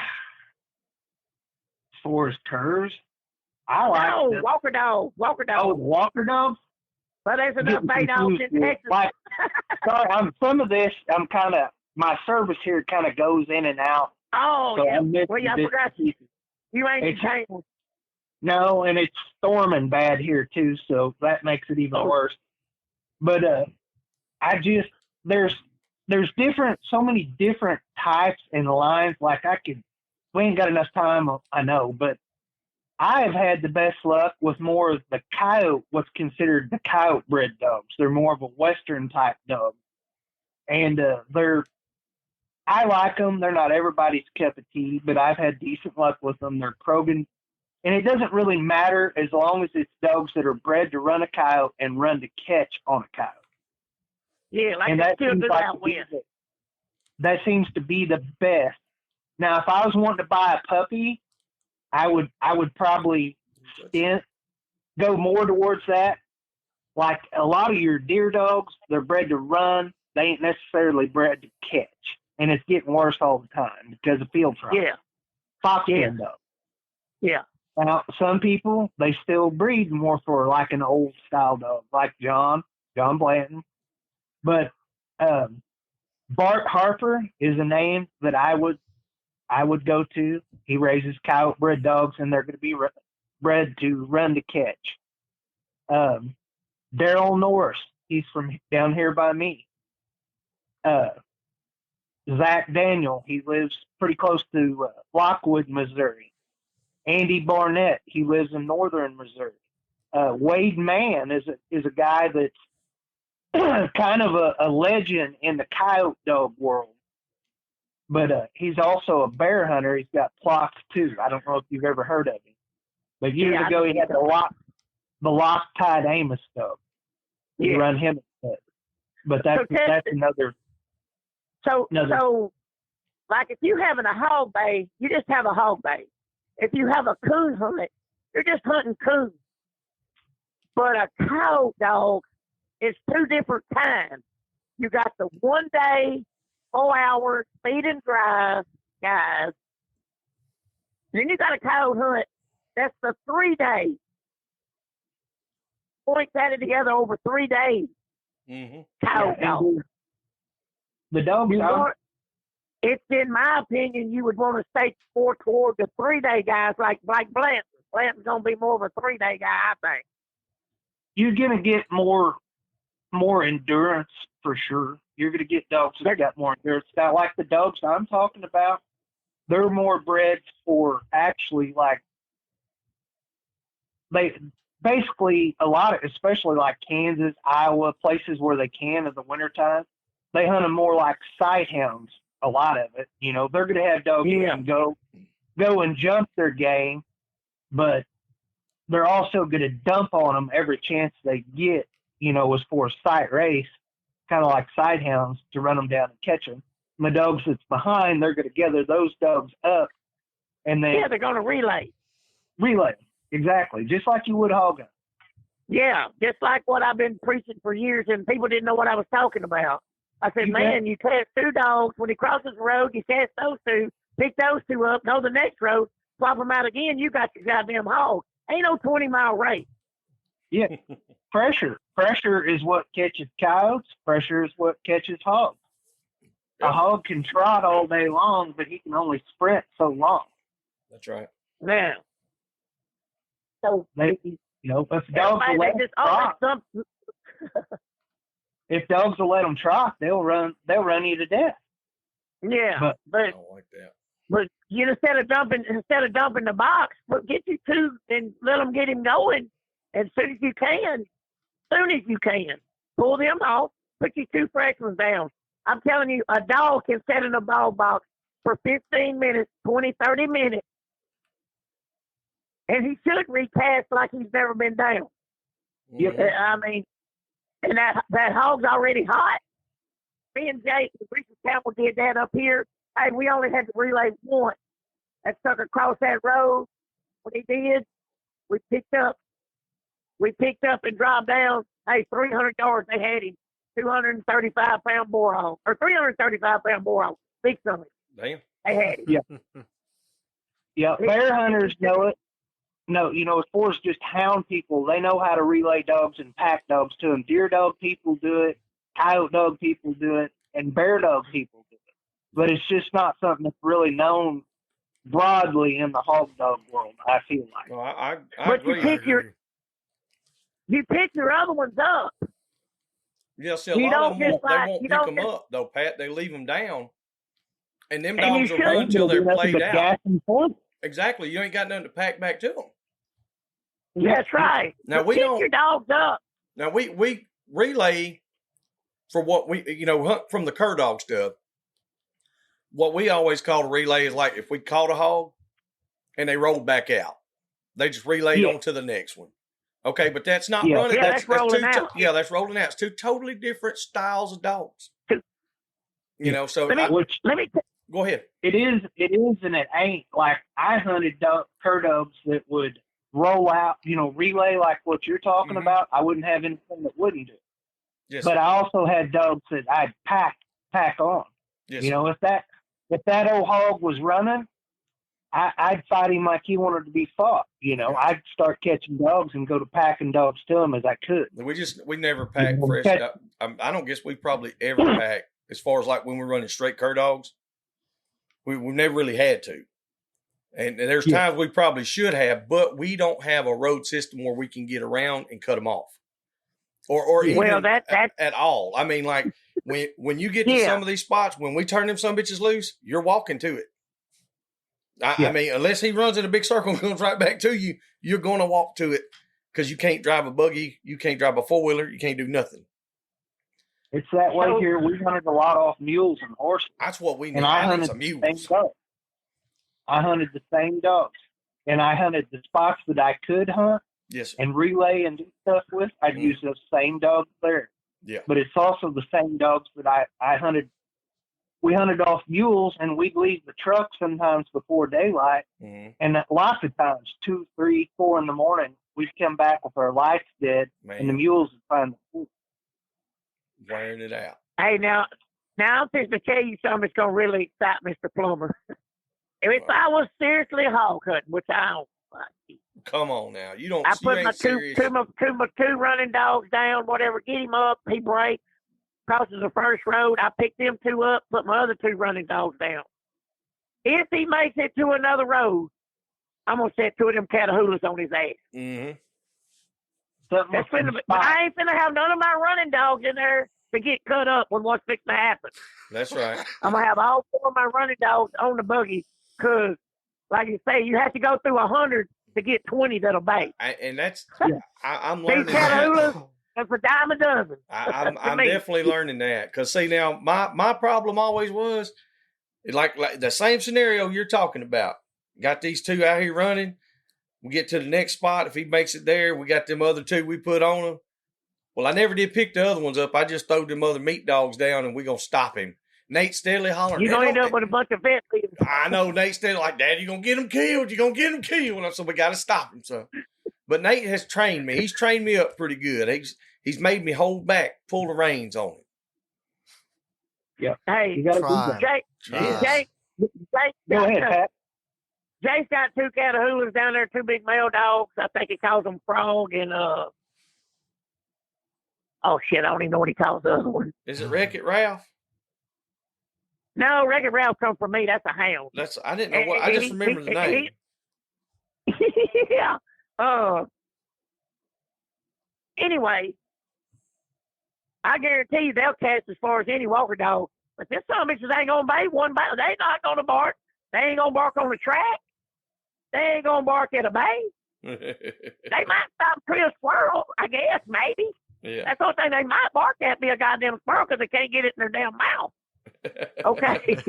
I mean, so if I had a Walker Zip, that's where I would breed. Yeah, you could take a good running hound bitch and cross on something that's real rough, and you probably come up with a nice dog. They super fast. They cast. They're athletic. They listen. They just don't bite worth the shit. Yeah, we were talking about stuff like that. I didn't realize on the bigger percentage of a lot of these running dogs that they didn't want to stay at the bay. When I think it was probably the second time that Rick Bay, he was by himself. It'd be the first hog he was on by himself. And when he got there, he bayed and then he left. But he came back, but he left. I said, what the hell is he doing? We was trying to get to him. Well, he came back and bayed some more, and then he run on down the road. Then he was like he was looking for something else to run is what he was doing. Yeah. I said, man, I hope he's not one of them, But he's got to where, like the other day, he stayed locked down for 30, 40 minutes. Mm-hmm. And I know he could hear us and he could hear other dogs, but he stayed locked down there. So I was happy with that. But everybody I've talked to that runs these style dogs, that's what they were telling me. They were like, man, you can get one that'll run one, but you got to find one that'll stay bayed. Yeah, and that's what I didn't realize it was that big of an ordeal in there, man. Yeah, like Pat said, 99 out of 100 are gonna, they're gonna run that hog. 100 out of 100, we're gonna say we'll run that hog. Yes, sir. But 99 of them, whenever it decides it wants to pick its spot to back up, and whenever that dog, those other 99 gets there, and that hog goes woof woof woof, they're gonna skedaddle and find them something else to run. Mm-hmm. I mean, that's just the logistics of it. You know what I mean? Yes. It's just the way they are. And now, I think fox pens has changed that because it's made such a difference in the breed, or running hounds today compared to the 1980s. Whenever I was a kid. What's the difference? What's the comparison on them? Well, I mean, you know what I mean? How have they changed? It's just they're bred to go on and jump something else, because in a field trial, if they're there fighting a coyote or baying, they're not getting scored. Okay. You see what I'm saying? So it's natural selection through the dogs that score well and do well in the hunts. I got you. You understand what I'm saying? Yes, but sir. I don't like a dog like that. I like a dog that'll stay hooked on the original piece of game that it jumps. Mm-hmm. That's a big, big no-no for me, and a quick way for a dog to get culled. Stay hooked on what you jump. That goes back to that boar dog or that buck dog we talked about a couple of podcasts ago. Mm-hmm. Some bitch that hooks him, holds his meat. No matter what he runs through, no matter how many sows and pigs he passes, he holds that meat. Yes, sir. Yep. And I would say 90% in the 80s would kill a cow, where maybe 10% now will kill a cow. Yeah. And he fucks it. And that's what you're going to run into with like more of the Western bred dogs. It's bred for actually hunting coyotes still yet in the wild. I think you'll get a higher percentage of dogs that's actually going to bay and help catch. They're going to be rougher, just like like you was just talking about. It depends on if you want them to do that. I like a loose dog that would, even my cur dogs. I wanted them to get rough if they needed to get rough. Yes. And as soon as they didn't, back off and talk to it. But Yeah, that's what I like. I like one I don't want one that's gonna walk bay a hog all day. I want it to put enough teeth on it to make it stop and take a bay. Of course, there's times where it's not going to work either way. It's either going to be fight or flight. But if you got one, like you said, that'll put enough on it, but know when to use it. That's what I like. And I guess that's a really hard thing to find. It is. Seems like it is. It is. Anyway, Lord, it's hard to find one. Yeah. I've been out of hog dogs for the most part, seriously, since 2019, about the time that I quit. And my health was going down. It wasn't just the tickets. I hunted. I fought that in court. But actually, 2019, even whenever I got those tickets, or the date that I was supposed to have got the tickets or whatever, or what it was for, I was already winding down then because my health was going down, and I knew they was going to do what they wanted to, as far as NDC. They was going to outlaw it no matter what the people said. Yes, sir. Even though the law was still on the books, that stated we could hunt. But, but yeah, it's just, I'm glad, I miss hog hunting. I do. I miss it. Like I hunted as hard or harder than anybody as far as hog hunting. And I enjoyed it. I loved it. I lived it. But that's gone and it ain't never coming back, for me. It's crazy the way they change all this stuff. I hate that they've done that. Like Shannon County, you could throw a rock and hit Shannon County. I live in Texas County in Missouri, but Shannon County is the next county east. And it's like 94% public ground. I mean, even Texas County has quite a bit of public.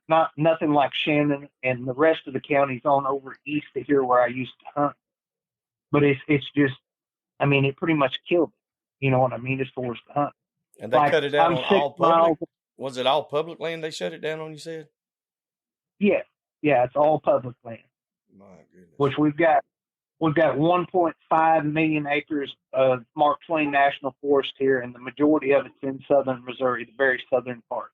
Mm-hmm. And then you've got, I don't know how much federal ground, just the Park Service is over 100,000 acres, which is the National Scenic Riverways. I'll get it spit out. But there's it here, and then there's a little bit on the Buffalo River is another part of the National Scenic Riverways in Arkansas. But, and then like I'm 6 miles of Sunk Lands Conservation Area. It's over 40,000 acres.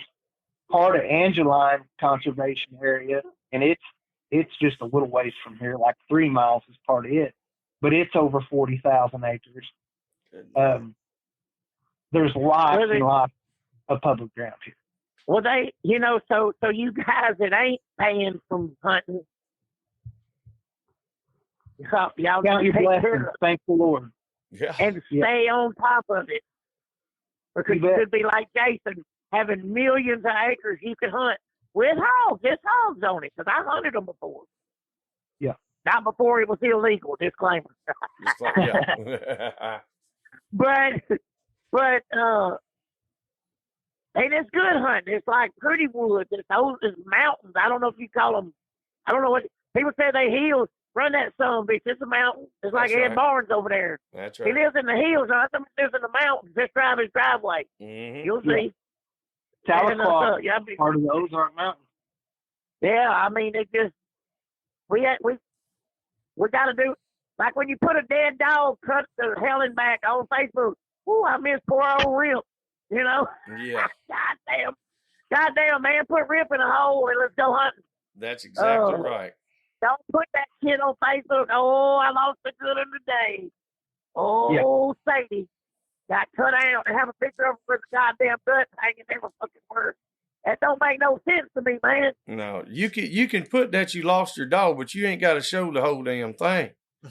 I mean, that's why would you even put that you lost it? Well, that's the same thing. Like Nate's dog Louie died. Well, he got ran over. You know what I mean? Yeah. It's like, okay, well, he got ran over. Had some stuff happening. I couldn't tell you how many in the woods. And I put one on there. I think it was this year, and I put a picture of Head on there, and all I said was, I said he was a good old dog. Lost him years ago, and that's it. I mean, that's it. You ain't got to be like, well, we was hunting, and my dog got his guts cut out and got killed, and all. Like you said, I understand that people want to. They want to have respect for the dog and stuff, and there's nothing wrong with that. But at the same time, you got to think it all the way through, because I'm with you. I've seen some pictures here lately, and I'm like, man, why would you put that shit of a dog with holes all in his chest? And some of them, the dogs ain't dead. They're taking a picture with the hog, and there's damn blood pumping all out of the dog. I'm like, I'd probably take photos of it sewed up. We don't even take pictures of hogs with any blood on it. No. I don't think we posted it. I put them black and white, maybe. I don't like to. We don't hardly put nothing. They wasn't there when people showed up down there at Jake's Basin and Coot. Celebrities, trying to shut them down. They didn't go through all that. They didn't, Yeah. Or they haven't lost. Of course, you never heard us talk about it. Hey, of course, you never heard us talk about it neither. Because we didn't want to give them no relevance. No, they're not even important at all. Well, we just kind of but it was a hell of a fight. Yep. We fought it on the flip, Yep. Go ahead, Jason. Pat, I don't know if you know him or not. He's from South Arkansas, down by Hope. Runt Kid. Well, with 2 D's on his name. Yes, sir. You guys got some hounds that go back to. They had some really good teeth banjo dogs. Yeah. You guys, I know William's got some dogs that goes back to them. Well, my Conan was straight off of banjo, wasn't he? Possible. They had the Kids Gone Famous dog. Hold on. Anyway, my dog that I'm breeding to right now is off of Conan, Pete Conan. Okay, yeah. He's Nicky. See, Conan was an All-American champion, wasn't he, or something? From my brain, sometimes I'm drawing a blank. You know how it goes. Anyway, he's a dual field champion, and the mama is too, I think. But I never run him on no coyotes. I made hogs last summer, and I placed him in a deer dog field trial in Buckville. Other than that, I don't know if he's ever run a coyote. Yeah. What do you call him? I forgot that. I just call him Conan. He's a big red dog. Looks just like old Banjo. He's a field trial bred dog, and he's definitely got Banjo in, for sure. Oh, yeah. He looks just like Banjo. Yeah. But that's that old run to catch shit. Yeah. Here, I got his. He did call Conan the Barbarian. You figure out how tough old Conan was. Yeah. Called him a damn barbarian. That son bitch was a mean bastard, boy. and that's what you gotta. That's what you gotta have. You can't just guys. You gotta be smart enough to if I can think of this, anybody can think of it. That's right. Cerebrally challenged at times. How many of you all? I'll go back to Mr. Plummer. Hey, Mr. Plummer can tell a story. In 15 minutes, he got me believe I'm driving the truck. I ain't lying. But he did say something. It takes champions to make champions. Yes. It does.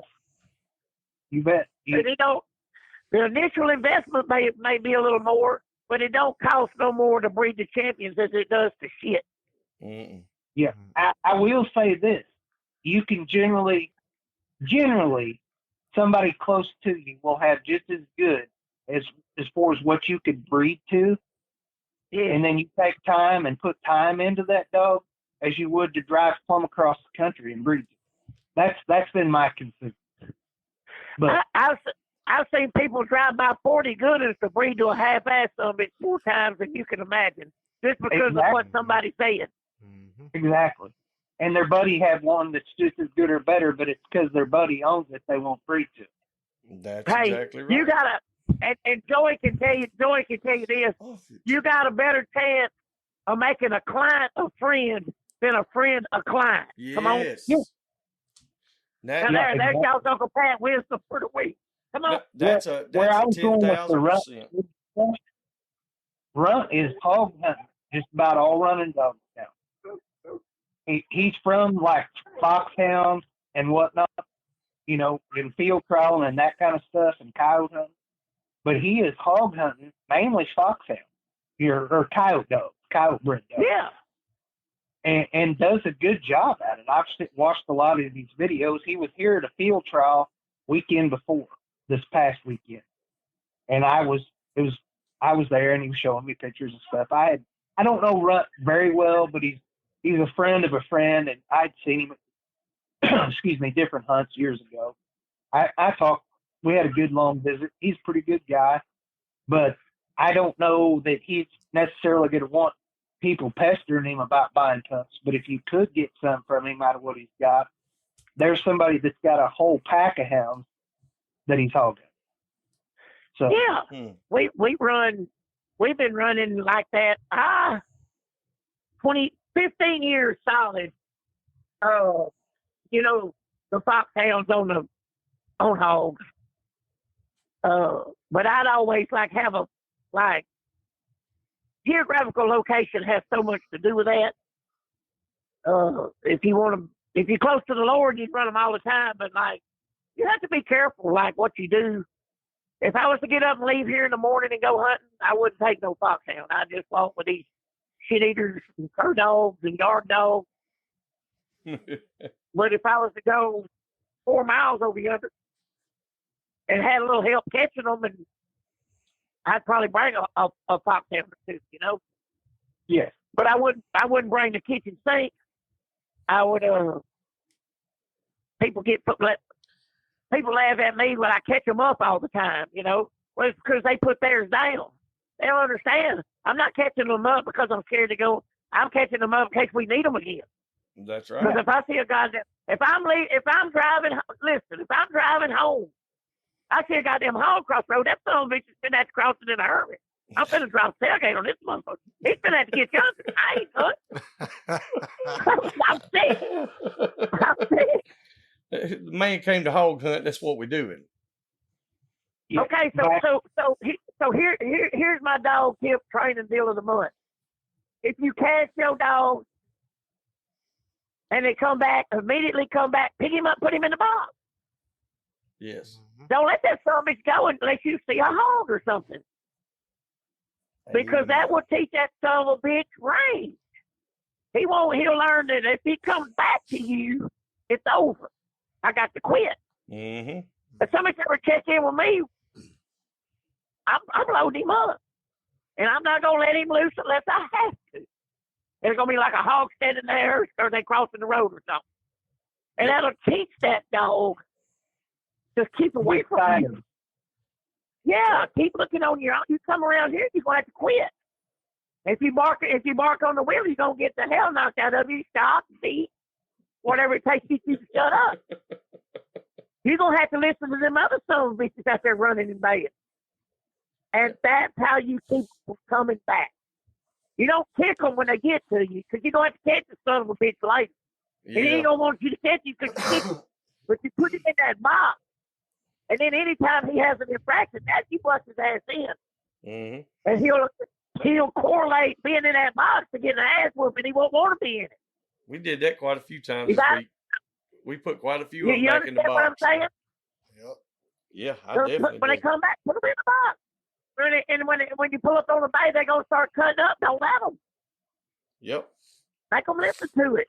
And I promise you, if there's anything about them, if they're going to make it, they'll get to where they don't come back. They'll get stir crazy over it. Yeah, they'll get to where they'll go out. I mean, I've been sitting there. Hey, I went on a blind date one time. Ugly ass girl. I mean, it turned out to be a wish I was blind date, right? Yeah. But it was like I was in the box.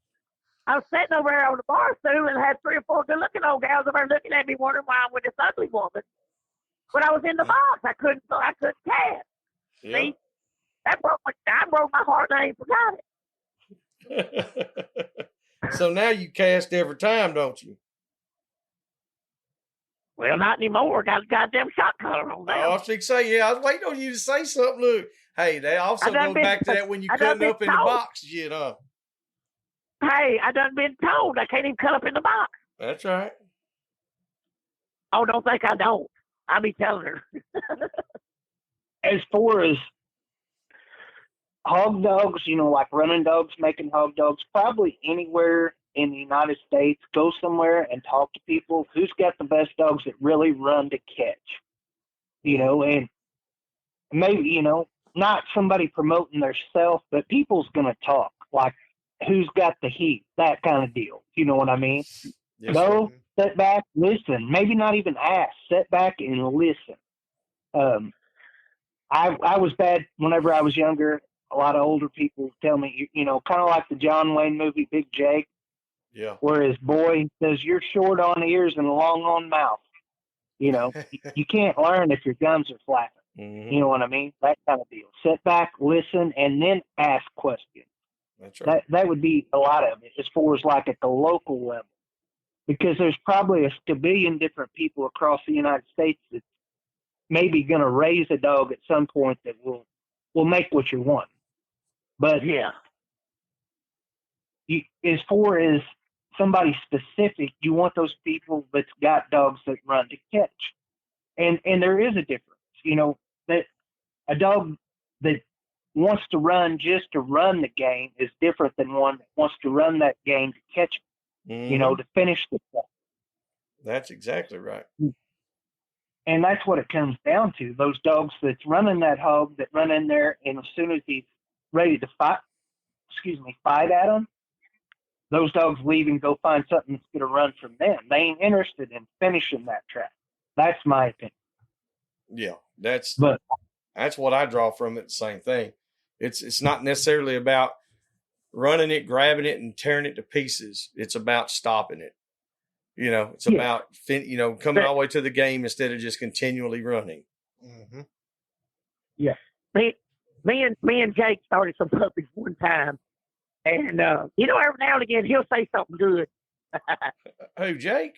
And the puppies, they were just like, it would seem they got to they were excellent to start with, and it just seemed like they got in like in a little valley, you know. Yeah.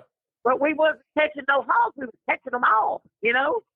But Jake said we're gonna have to let them finish a couple to show them that there's that ending. Yeah. So the next time we made whatever, and it wasn't just a great old big hog. We just sent them 2 rough cur dogs and a bulldog, and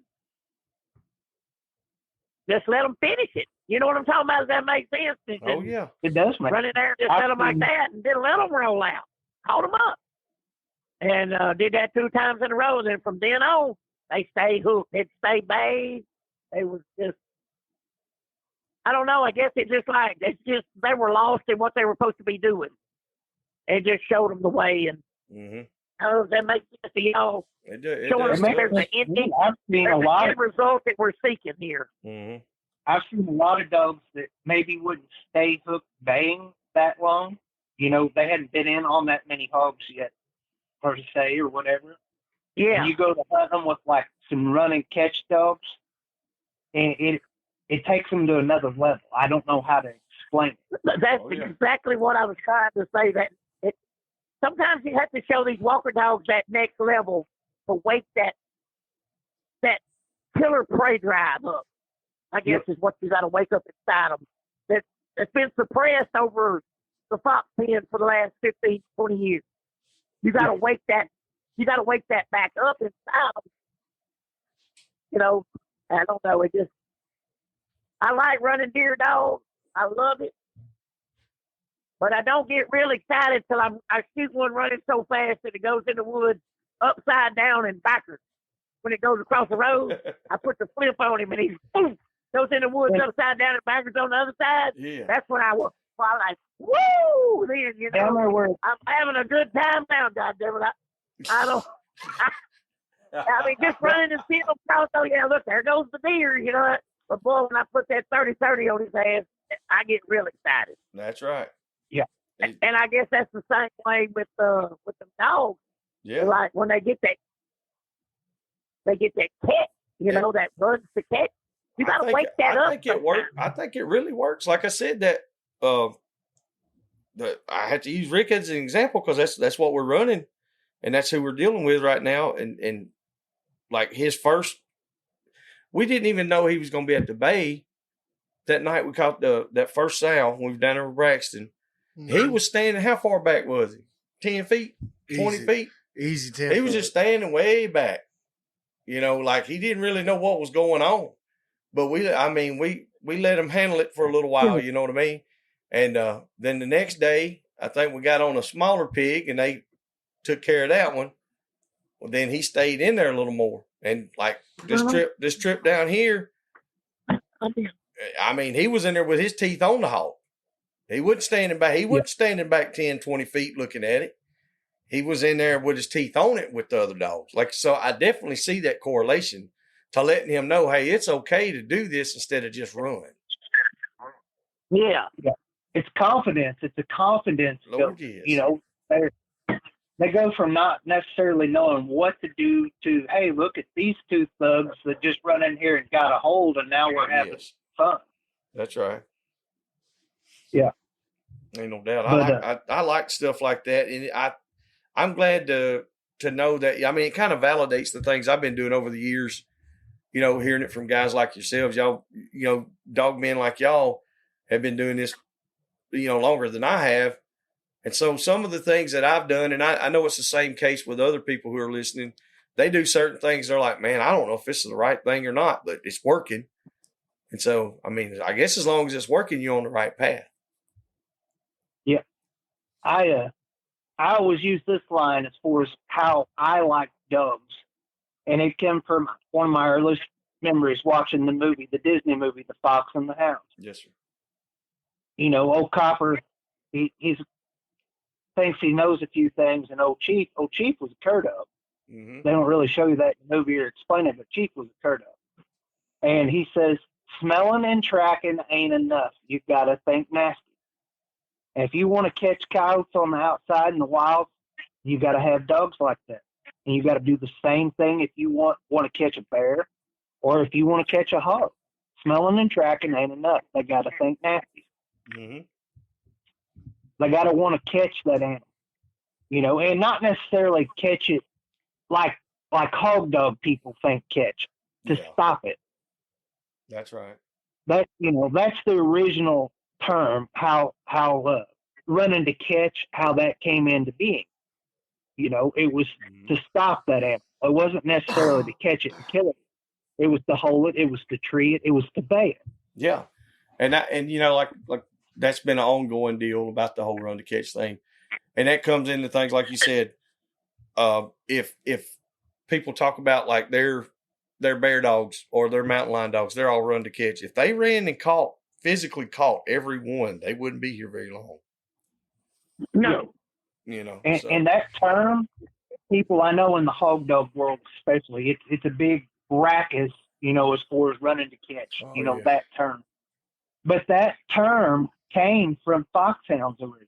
Yes. It came from foxhounds, and it came from people before even the outlaws that created this country, because the foxhound, you know, foxhounds was big in the United States, even before it became the United States. Yes, sir. All the way back to the 1650s. Yeah. Okay, so when you're talking about that right there, and I hate to say any dog breed because I'm going to catch hell, but it's like people say, well, I got plots and I catch plenty of hogs and da-da-da-da-da-da-da, blah, blah, blah, blah, blah, blah, blah, blah. Bruh, it ain't their ability to catch a hog that I look for. It's the cerebral capacity to learn how to consistently catch hogs for 10 years without getting cut up or killed. Mm-hmm.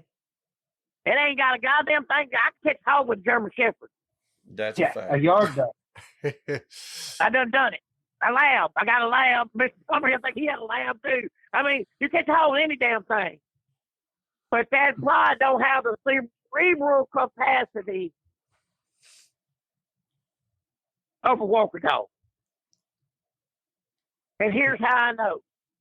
Go look at all your goddamn world champions. It's one plot. Sizzling Heat. Mm-hmm. One. Look how many tree and walkers it is. Come on, man. Yeah. 1 out of 100. Yeah. And that's, I've had some plots, and most of the plots were.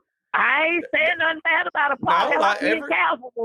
Mine were like catch dogs. Like they were rough. Like I never had one that would bay. If they bayed, it was a silent bay while they was holding it with their teeth. That's how they bay. Yeah. If that makes sense. Even cur dogs.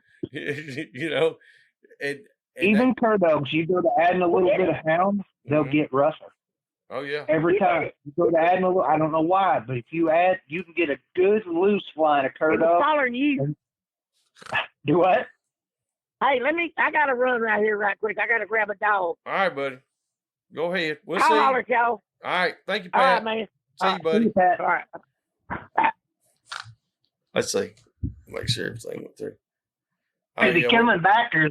Nah, probably not. We've already been on for nearly 2 hours, is what it says. That's crazy. Yeah, normally Pat's good for about an hour and a half, hour and 45 minutes, and then generally he's got to do what he's got to do. Well, generally most of our episodes are, hour and 45 minutes to 2 hours somewhere. Some go a little longer, some are a little less. It just depends. But anyway, like I said, that it's one of those things, like you said, when people in the hog dog world started using it, there was with the run to catch term, there's a lot of guys that were like, no, that doesn't mean that. It means like having these Catahoulas or stag hounds or pit bulls that'll run and catch them. That's a running catch dog, not run to catch, but a running catch. And the term, that was another thing. I'm glad you brought that up. The terms that we're using and the way that we're using it is solely for the foxhound world. It's like these dogs that we're talking about, saying, okay, these are run to catch type dogs. It was derived from the fox pens. It was derived from before you got in trouble for catching all the game. Used to, they did run and actually physically catch it. But then guess what? Once they put it in a pen, you couldn't have but so much game before they caught all of it out. Yes, exactly. Like you said, they started breaking that down. Yeah, watered it down. Yes, watered it down. It just watered it down or churched it up, however you want to call it. They had to church them up to keep them from wiping the pens out. Mm-hmm. And you've done this long enough to see and to be around it to see the changes and to see how these dogs have softened down some to where they're not so hard on actually catching game. But they're still whenever I first started, we didn't even have beep beep collars. That's how far back I come from. Yeah. It was before the beep beep collars was really a thing. I think my grandpa got his first tractor whenever I was in first or second grade. He got an old Johnson beep beep system. Wow. But, and those are still probably the most reliable. Water the grass here. Sir? I didn't hear. Are you there? Yeah. I had to step outside and it's raining. Tin roof, rain. Oh, okay. I'll be right back. I had to step out here and water the grass. I don't know if that's all right and allowed, but on podcast that I am. Do whatever you got to do. It's not a problem. But yeah, the dogs are different, and even since I've been out of the hog dog spectrum, I've listened to people talk, and they're like, the dogs ain't the same since you left. It's, and it's not anything to do with me. Even the dogs are changing in the hog dog world, and a lot of my buddies say it's not for the better. I and that's agree. People not wanting to thin the herd, and it can't thin itself if you let them, go ahead and continue to reproduce in the backyard whenever they ain't worth crap. That's right. And I could definitely see the difference. I ran a lot of real rough dogs for years, and and I've had some that were a little looser bay dogs over the years. Used to, I could always find one. So, somewhere I could make a few phone calls or something and say, hey, looking for this, and generally somebody would have something. But now everybody's got something. It just ain't worth a damn. That's the problem. It's you're like, oh yeah, there's 50,000. 20 years ago, I didn't know that many people that ran hog dogs, and the quality was a lot better. Yeah. But now that's there's the way quantity. it was here. Now with everybody's quantity, quality always goes down. Well, sure. I mean, they show it a pig in a pen, they let it bark at it, and they're like, this one started. I go, okay, whatever, or they're like, good bay dog. That's not even in the realm of it at all. But that's how it goes. That's the dog game. There's going to be a few guys that's going to keep it straight, and they're going to really work their ass off to try to keep good dogs and continue to do it. And that's who I'm going to try to deal with. Yes. It just makes it tough.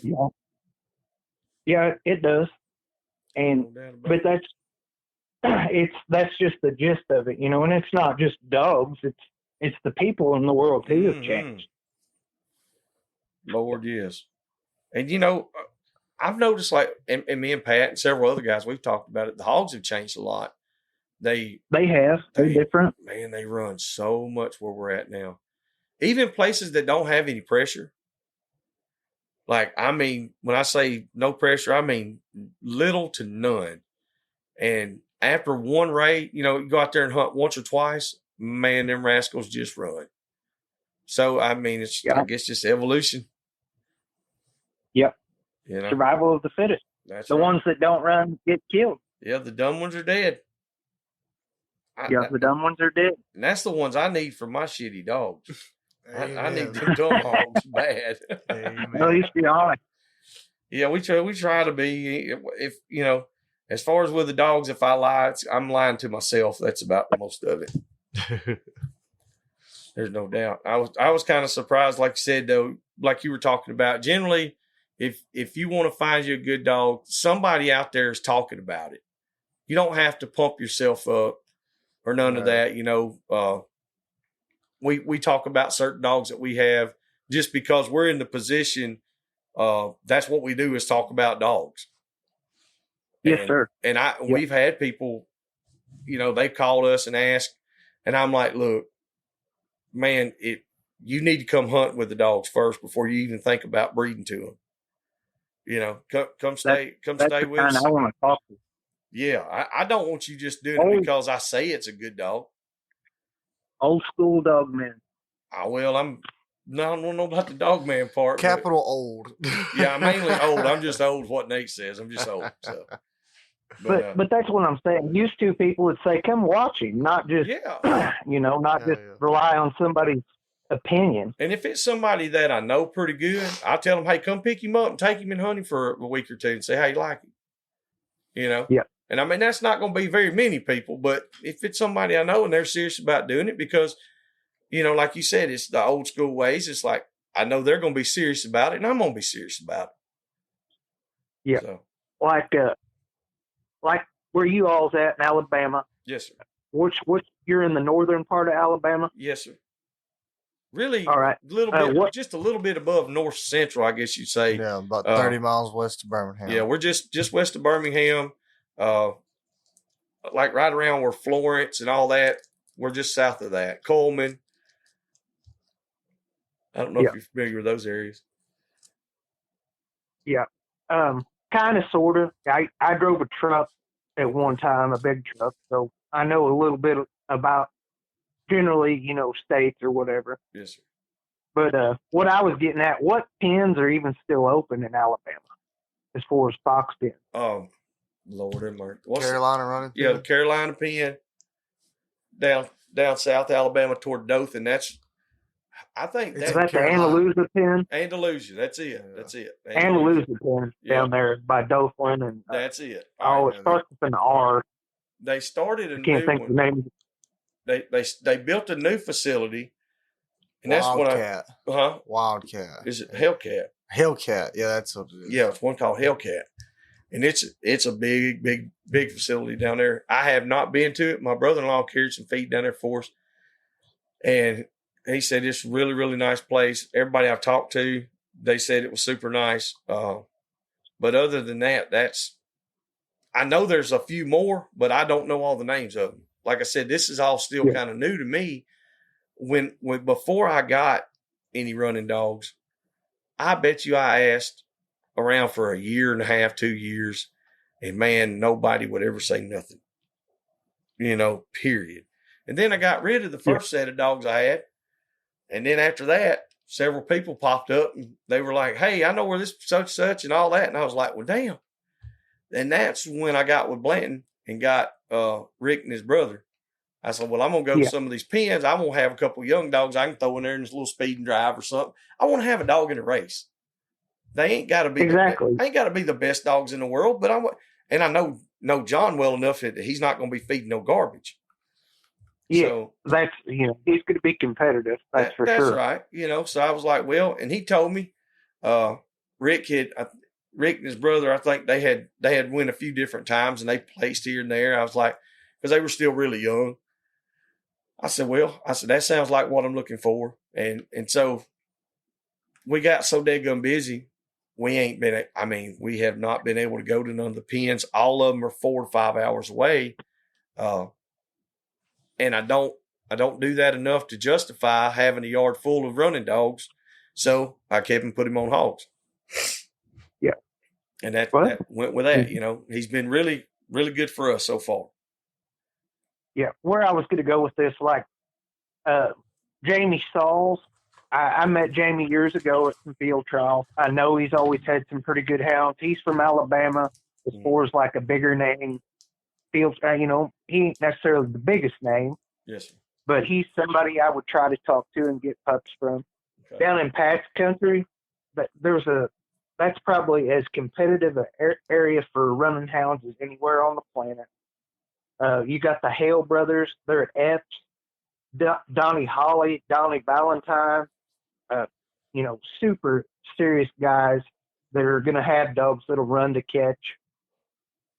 You got Carl and O'Neill Hemp Hill in South Louisiana, kind of the same type of dogs. The Godwin boys there in North Florida years ago, they used to have some speedy liquor dogs, for way back when they had fast dogs, kind of one of the few in Florida that had some faster hounds.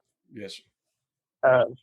In fact, they used to have a stud dog years ago called Mare Branch Bandit. And in his little deal, it said that there's different types of walkers. And it went on, running or treeing walkers, this type, that type, and then running walkers. Bandit is a running walker, and it went on.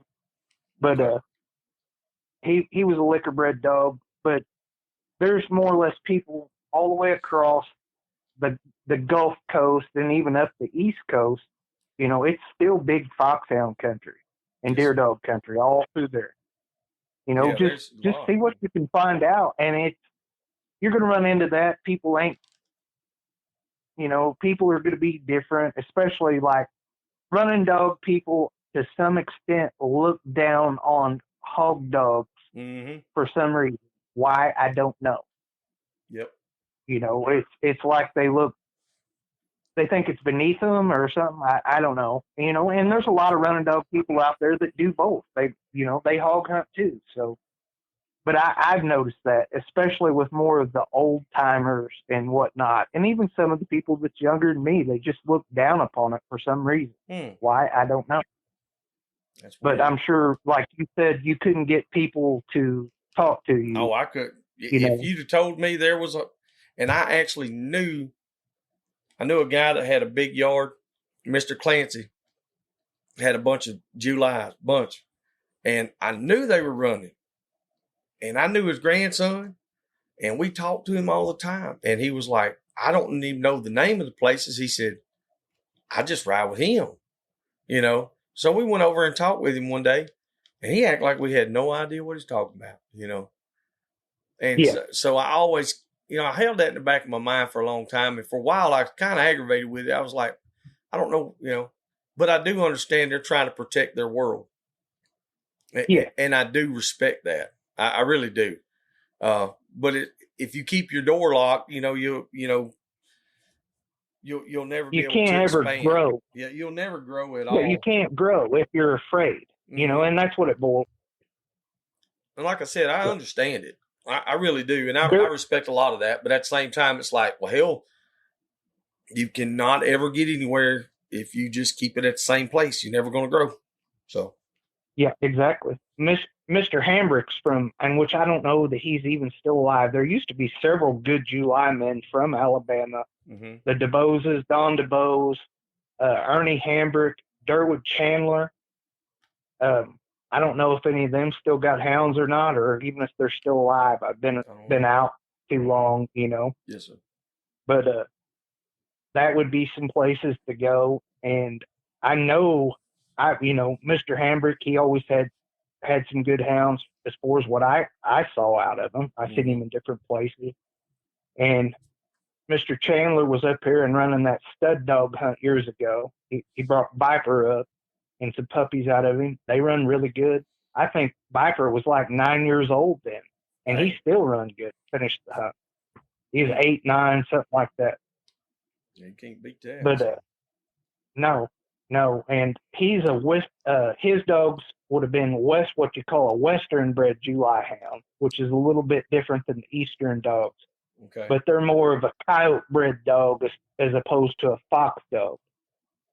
But different areas, like my grandpa said the first time he ever heard a coyote howl and around here was in 1941. They had moved from out west into Missouri, and it was that way everywhere, Coyotes originally wasn't native to the eastern United States per se, and especially the southeastern United States. But that's pretty. I knew they weren't really here, but like you were talking about the difference in the Western and Eastern bred dogs. Yeah. That's pretty cool too, because I didn't know that. Yeah, just due to the land use change and the eradication of the Eastern red wolf, because the Eastern red wolf, like here in Alabama, I think the last one was killed in like 1954. And so like pre-1900s, like there was a good heavy populations of like black bear, mountain lions, and red wolves. And then like post-1900, all that stuff got wiped out. And so the coyotes they had free range. There's nothing to eat them. So they moved exactly. in. Okay. Mm-hmm. Yep. Well, man, originally here we had red wolves and timber wolves, and they got killed out, which there's still a minute population of red wolves here. Like I think they've pretty much just bred into the coyotes now, but they never did get completely exterminated here. But almost. Yes. Same deal with the black bears. They thought the black bears were exterminated here, but they weren't. After they got to doing DNA studies on the population here, they found out that there was still a remnant population, or it had to be because it didn't match the DNA of anything else. Wow. Everywhere else. That's good. Yeah, that's good to know. Stuff like that. Keep some genetic diversity. Mm-hmm. No doubt. So. Yeah, genetic diversity. Yep. And I like dogs that are type bred, but I also want some genetic diversity or a hybrid vigor too. I ain't one that just gets plumb upset if I make an outcross. Yeah. It's just hybrid vigor keeps your dogs vigorous, or anything. Just like people, it's like the people in Europe. They got inbred and went crazy and years ago, if you look through history, but that's what it was. They tried to. That's right. Yeah, they tried to have a breeding program like they would for livestock or dogs or whatever, and it just doesn't work too well for humans. No, not at all. And I kind of laugh at stuff like that. I've told people before. I said, if we breed some of these dogs like they did them kings and queens, I said, it's all going to be pretty tight. Yeah, they'll get crazy. Yeah, we'll have to have an outcross sooner or later. So, oh man, yeah, for sure. Well, Mr. Jason, I'm glad Pat got you on here with us tonight. It's really good talking with you and picking your brain about some of these things and just sharing your life experiences and the knowledge that you have, man. We really appreciate you doing that. Oh yes, I think it's been a really good I episode. Appreciate it. Thank you. Yeah, we've Yeah, got. you all got. Go ahead. I was just gonna say, you guys have a good, and I need to get around and do a few things before I go to bed. That's us too. Yeah, we got a couple of hours over I here. haven't even ate supper yet, honestly. Well, you better get to chomping on it then, buddy. Yep. Thank you, Jason. You have a good night, buddy. Thank you, Mr. Jason. Yeah, you too. You guys have a good one. Good night. All right. Well, there we go. There's just another one, Uncle Pat. Uncle Pat seems like he's getting, he can come up with a good guest. I think he likes running walkers. I'm starting to get that feeling. I don't know if he really does or not. I think he really likes. I think he's a plots. lab guy at heart. I think he likes plots. Oh. And he just don't tell nobody. So I think he's really a lab guy because he brought up Mr. Raymond also had a lab. So I think he's trying to ease his way into it. I think he into likes Raymond Plummer. I like Mr. Plummer. He is pretty fun. Raymond can tell him stories. We're going to get Raymond back on just to do a story time. I told Mr. Raymond, he'd be like, "No, I don't know if you got a little time to talk. Mr. Raymond, I'm all ears. Let me hear it." Yes. Well, everybody, we appreciate y'all. Thank you so much. Glad to have my partner Nate back with me on these. We had a few there. He wasn't available. He was indisposed. I was here in spirit. That's right.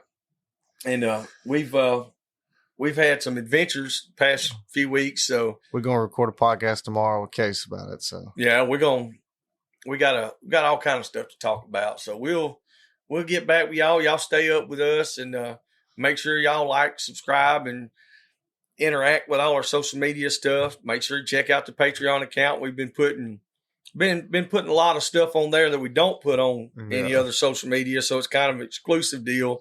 And we're building up more content to put on there.